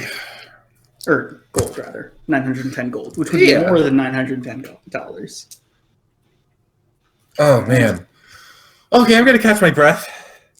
I'll have you guys come back to Newtown at the break of dawn next session. For now, let's leave it at that. If you guys want to see more of the riveting, fun forest fighting action, you can check us out at twitch.tv/Mr. Croden. We are live on the later half of 7, closer to 8 on Thursdays. If you guys want to watch these later on, you can check them out at YouTube. If you want to find the rules to this game, you can check out bloodwine.fandom.com. And Ken, do you have anything to plug? Tomorrow is a stat holiday for us in Canada, and I'm looking forward to relaxing. And later on in the day, I will probably be doing some streaming. I will probably be trying to stream Victory Road now that I've figured out how to get it actually to stream. Nice. It's a very fun boxing simulator indie game, so yeah, sure to join for that. And Alright. It's been nice having you on, and check us out next time. See you around. Awesome. bye bye.